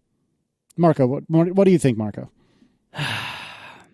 A Fusion drive is a pretty poor compromise because you do start hitting weird speed issues pretty often. It's just it's hard to predict and inconsistent, and those are not good qualities for a performance critical part of anything to have, especially your computer. And ignoring John's complaint for a second, if I were choosing for myself, I would choose the hybrid car because I don't like either of these things, but I spend a lot more time using my computer than using my car. So, and I think the problems of a hybrid car which are many, like I think the biggest problem to me of a hybrid car, besides like the massive weight that they would tend to have because they have all of everything, is just the massive complexity they tend to have. Like hybrid cars, you have an entire electric drivetrain and an entire gas drivetrain and all the parts that both of those things need. So I recognize their importance for like environmentalism to kind of bridge the gap until we get all electric, but just as a concept, like on principle, they're incredibly complicated. And I don't like the idea of requiring all of those parts for all of those systems in this car, as opposed to just picking one and sticking with that one and making that one really efficient and whatever else. So the Fusion Drive, though, Fusion Drive is again, it's a bridge technology. It's a hack. It's a way to get near where we want to be, which is all SSD, but without having to pay the costs. And so it's actually a very good parallel. But the downsides of a Fusion Drive are constant in use, in the sense that like if that's all you have, if that's all you can afford, fine.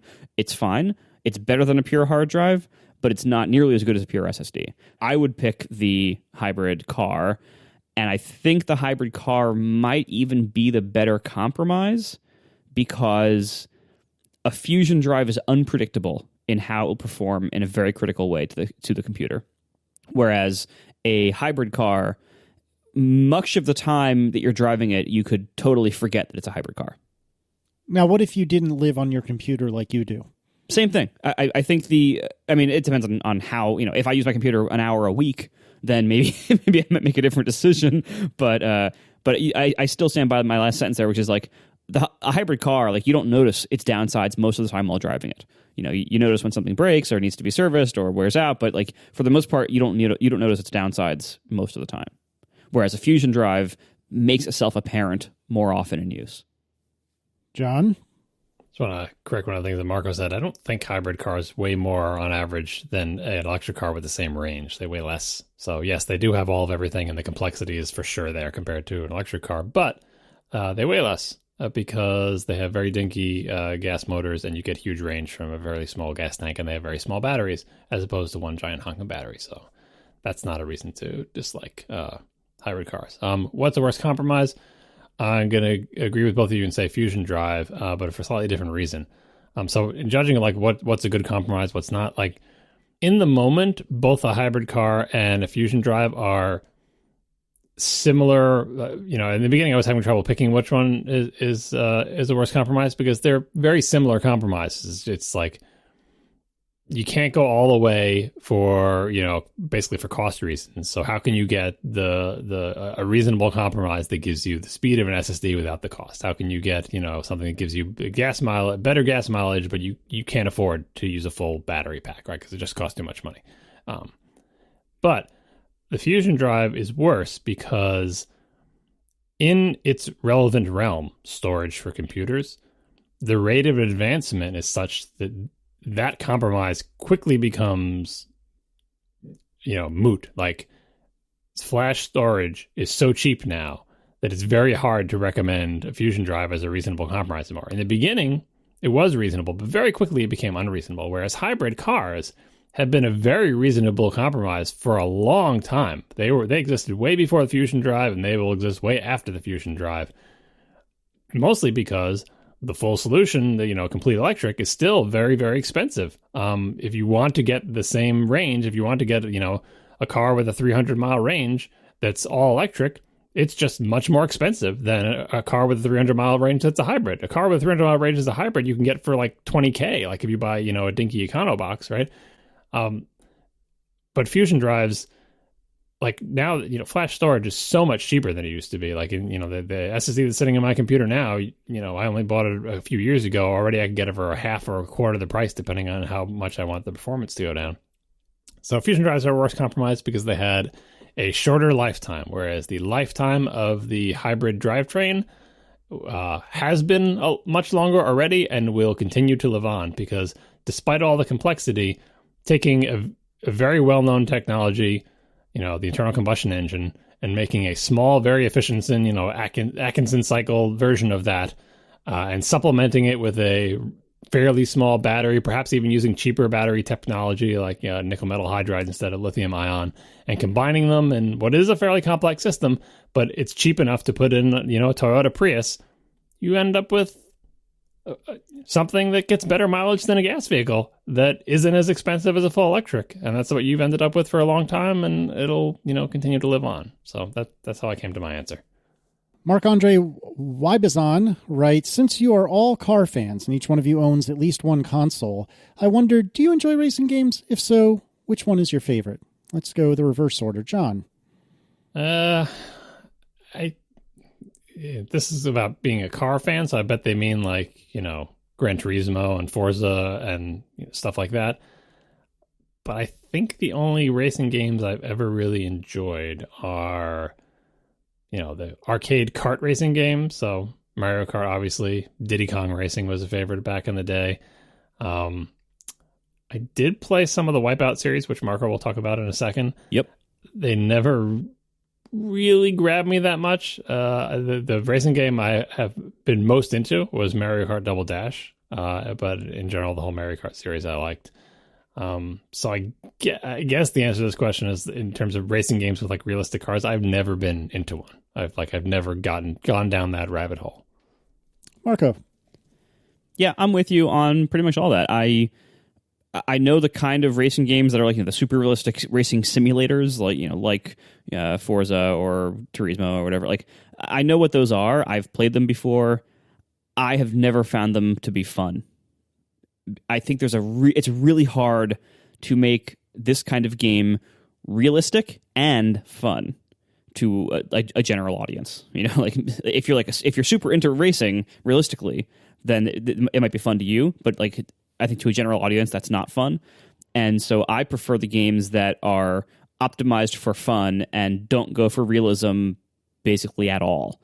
And so, Mario Kart is fantastic. I think Mario Kart is probably the best example series, and I'm talking about like basically the entire series of Mario Kart. Like, it's basically the best example series of like fun racing. Also, because like for me, a major part of racing fun is battle racing. I love racing with weapons, and that's always been a very fun category.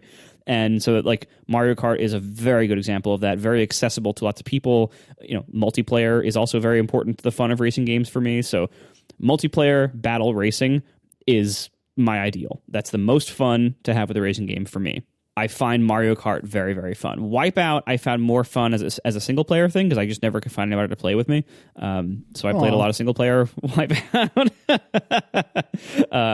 and that was fun too. It's also Wipeout. I had fun doing things like time trials, like trying to get your time better. And I recognize people are going to say immediately, like, "That's what's fun about other racing games." But yeah, I know, but I don't find the driving mechanics of realistic racing games fun. But I do like things that are like futuristic or cool or just comically ridiculous. Like, I really enjoyed back on the original Xbox, I really enjoyed the early Burnout games because those were just like completely ridiculous, like arcade racers where like you drive your car and like, those are the ones that had like the ridiculous crash sequences. Like you'd crash your car into like as many other cars as possible to get points, and they would like do like slow mo like bullet time of the car crashes, and you see everything breaking apart, and that was really cool for 2005 or whatever. Yeah, so like I like fun racing games like that. I don't like realistic racing games, and I especially like battle racing multiplayer games. And for me, Mario Kart is the best example of that. I completely, wholly, and entirely agree with Mario Kart. I have played Gran Turismo on and off in the past, and it's fun, I guess. I don't know. It seemed like a lot of work, like upgrading your car and earning new cars and stuff like that. I'm going to give you two really bad answers, and then I'm going to redeem myself. First of all, I played a crap load of Carmageddon, which was apparently awesome. 1997. Yeah. I loved that game, which by probably any metric was not a very good game, but I loved it. Oh no, it was terrible. But there's a whole category of games that are like not good, but very fun. Mm-hmm.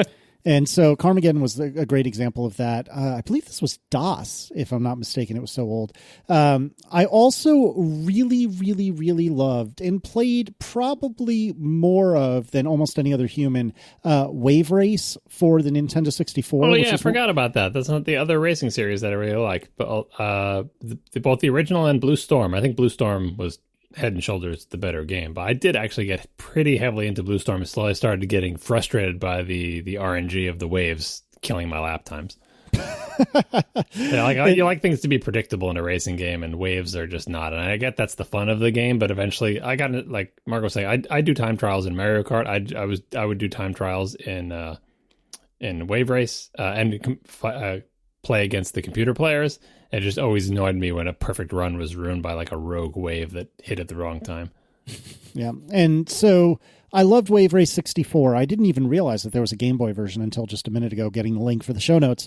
But I loved Wave Race 64. I played the snot out of that game. And at the time, seeing what appeared to be pretty realistic wave physics in a video game was mind-blowing. Like, you kids these days, born in 1991, you don't understand how amazing this was. Because previously, when you played a racing or any game that involved water, the water was flat. Always, no matter what. And this thing, it seemed to actually have water, a lot more realistic water than anything else we had.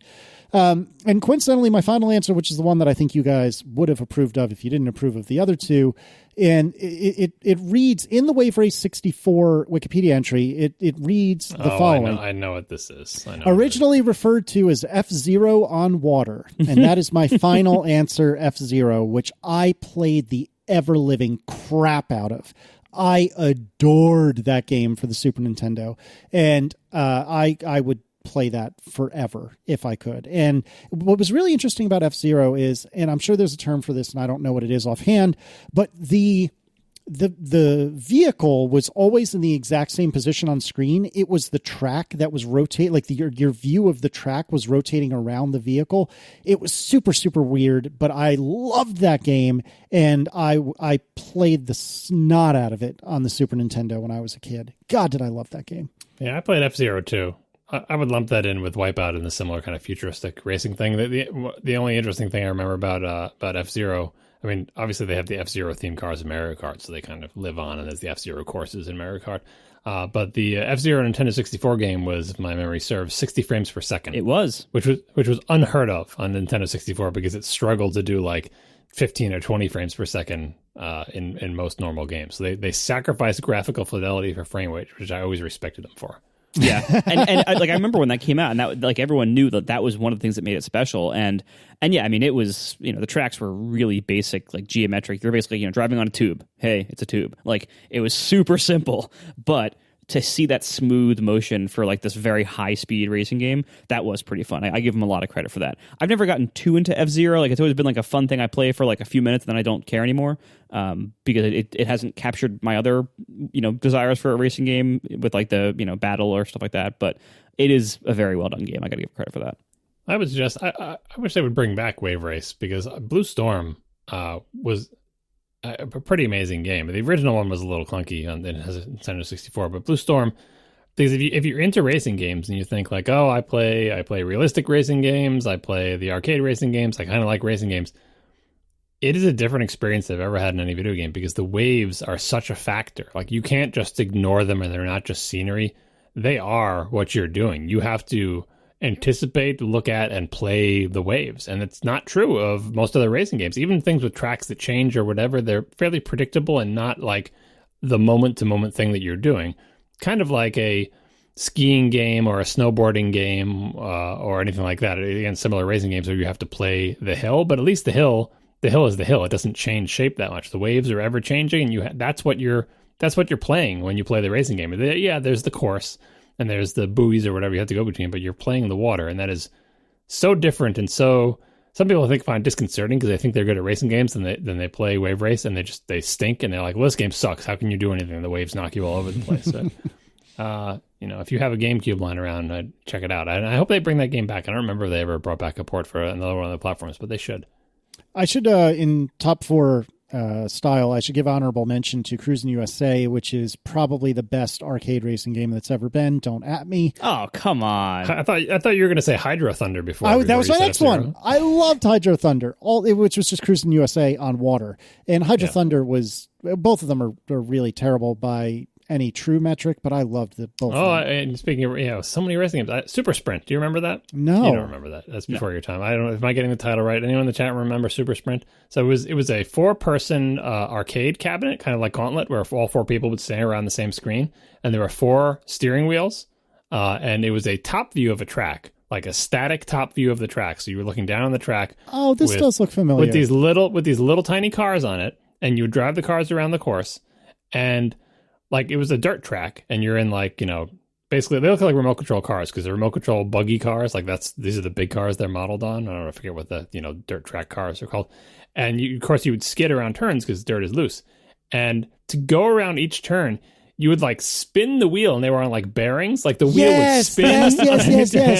So you'd go around a 90-degree turn, and you'd spin the wheel, and it would be spinning like 17 rotations as you go around. It was totally unrealistic, but it was so fun to spin the wheels and just like massively oversteer and then correct and counter steer as your little buggies. And you could see everyone else on the course. It was like doing slot cars on dirt on a static thing. I don't know. Anyway, I had a lot of fun with the game from spinning the wheel and the unique, very low tech.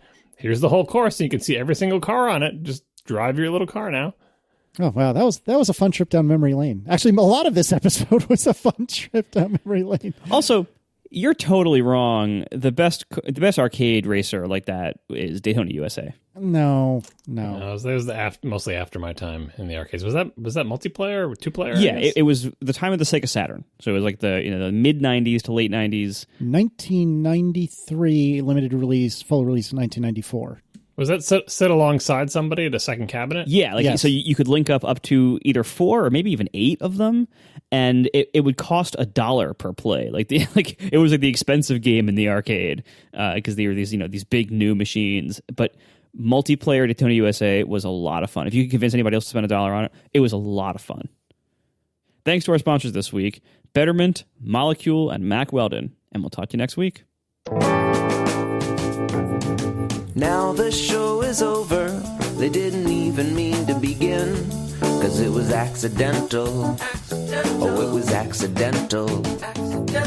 John didn't do any research, Marco and Casey wouldn't let him, 'cause it was accidental. Oh, it was accidental. And you can find the show notes at atp.fm. And if you're into Twitter, you can follow them at CASEYLISS. So that's Casey Liss, MARCOARMENT, Marco Arment, SIRAC, USA Syracuse. It's accidental. They didn't mean to. Accidental. Tech podcast so long. The new 3 Series, the new BMW 3 Series, has no stick shift in the United States, and apparently it's only going to have it on the small motors overseas. The M3 still has it, though, right? They haven't said one way or the other. I'm pretty sure the M3 still does. I think that might have been the backslide that I mentioned. Like there was going to be no sticks anywhere, and then there was a couple of strategic backslides, and I think stick on the M3 was one of them.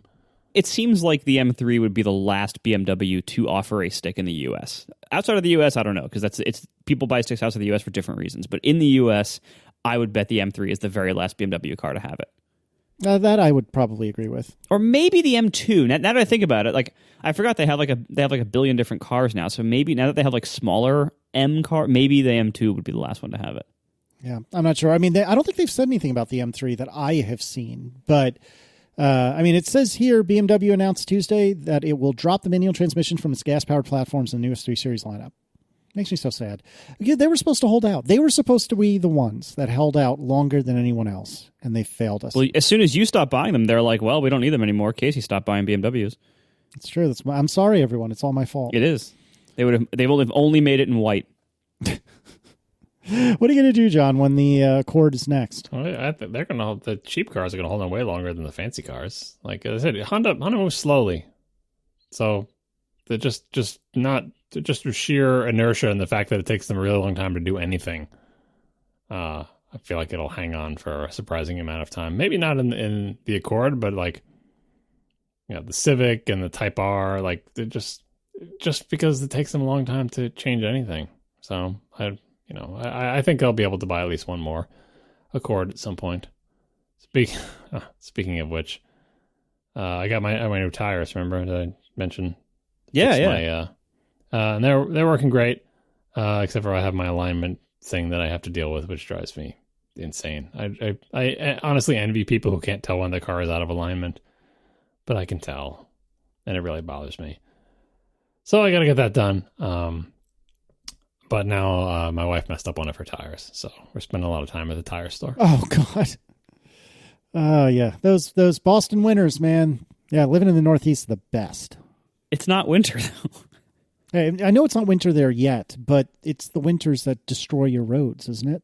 And the plows that are removing your 18 tons of snow. Yeah, you should see the roads in front of my house. It's ridiculous. They're repaving a lot of stuff, just obviously not like the residential street in front of my house. But the major roads, a lot of them are getting repaved. And when they're in the process of repaving them, that's how you destroy your rims, as you bang over helpfully spray-painted manhole protrusions at 50 miles an hour on a major highway. It's like, oh, thanks, you spray-painted it pink. Now how am I supposed to navigate these 5 manhole covers that are all in a pattern that it's impossible for me to avoid if I'm in this lane? Yeah.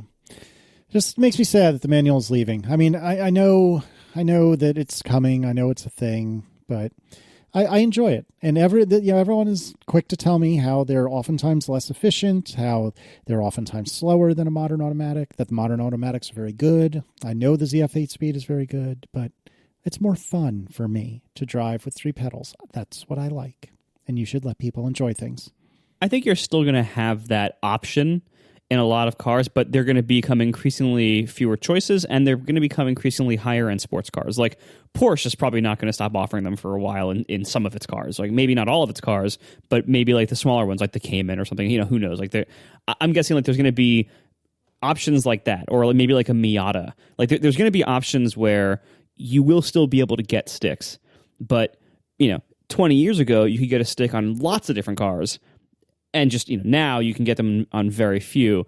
We're still going to have options for a while, I think, but it's not going to necessarily be cars that you want or that you want to spend the money for. Yeah, like the BRZ, like those throwback type cars where it's like a small traditional sports car. Speaking of the BRZ, by the way, the 2018 Accord beat the BRZ around the track in the lightning lap. Really? So that thing needs a bigger motor badly. Oh, I could have told you that. I've driven one. They're hilariously underpowered. But still, that's kind of embarrassing for a sporty looking car. That was pretty funny, though. Also, I mean, this is kind of against the way we tend to do things, but there's also like the old car option. Like you could keep like a car in your garage that is, your old Nissan 350 white thing with the wheels falling off. Like you could totally You've conflated like 3 different cars, 2 of which I owned and 1 of which I did not. I am very impressed. Yeah, 350 is the modern numbering. It was 300 right, I had Casey had it. Right, I had a 300ZX, but it was my Saturn that the wheel fell off. And then there exists a 350Z, which I have never owned. My mistake. It's anyway, okay. But I'm sure all 3 of them were white. That's what matters. But yeah, so like the point is like, you could always just buy a stick car for fun driving like on the side or on the weekends, or just make it your regular car and just tolerate the maintenance. Like a lot of people do that. That's totally an option. If I really wanted to buy a stick car today, I could go, try to find one today, or I could, go buy my MR2 and drive it slowly around town as its death trap. Like I can do that. I have that option. I wouldn't recommend it necessarily, but that option exists. It doesn't. You don't have to be driving a stick all the time or as your everyday car, and it doesn't have to be a new car for you to still have this as a thing you can do when you want to have some fun. That reminds me, I have not caught up with any of my YouTube subscriptions, of which I do not have many. But one of the regular car reviews that I've seen has been posted in the last month or 2 is a 300 wheel horsepower MR2, which I'm sure is right up your alley. and how do they do this? I'm going to guess the answer is turbochargers. Yeah, I think that is exactly the right answer. Now, if you have never, if you are listening to this, listener, and you have never seen... They installed some large pipes in the back. That's turbocharger. If you've never seen regular car reviews, it is pretty deeply offensive. And that's kind of the shtick.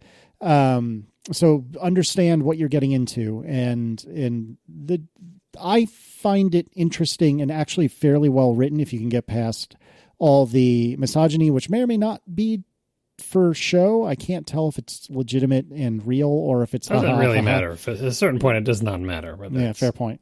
For sure. So anyway, so the dude that does it has a appearance of being extremely misogynistic, so be forewarned. But I do think the reviews are interesting, and I think it was like an English major in college or something like that. So he makes these really interesting, often literary comparisons to these cars that I never would have expected. But I have not watched this particular video, but it is apparently a 300 horsepower MR2. I think this is the era that you cared for, right, Marco? Yes, it is.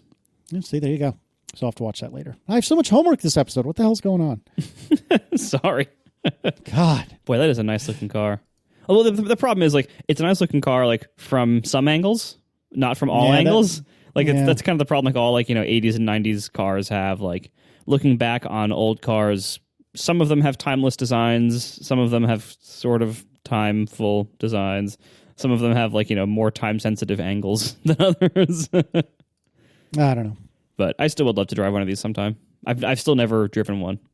It's going to drive like a noisy, low Honda Civic. I know. Yeah, I know. Like, maybe it's probably better that I haven't ever driven one. Like, I think maybe that would ruin the appeal for me because, like, I would realize, because it was never actually a really good car, and it's old, and right. But it has T-tops, man. Does anybody even make T-tops anymore, or they do? Nope. Porsche makes them. Porsche makes a Targa, which is basically a T-top. Targa's not. It's not the same. It's close enough. Is it just like the Boxster with a T-top, basically? No, it's a removable hard roof thing. Right, but there's no T to it. The entire roof comes out. Targa, Targa. With no T. You missed the joke. No. Yeah, got it. All right. Anyway, I thought didn't Porsche make one that actually had a T in it at one point? Years and years ago, maybe. Maybe I'm misremembering. I just now realized that YouTube honors the backward, forward, and play pause keystrokes from Final Cut Pro. So J, K, and L. J to go back, K to play pause, and L to go forward. Do you think those are from Final Cut Pro? Well, what are they from, Mr. Fancy? VI. Oh, God, you would. Sorry, that's what that... You monster.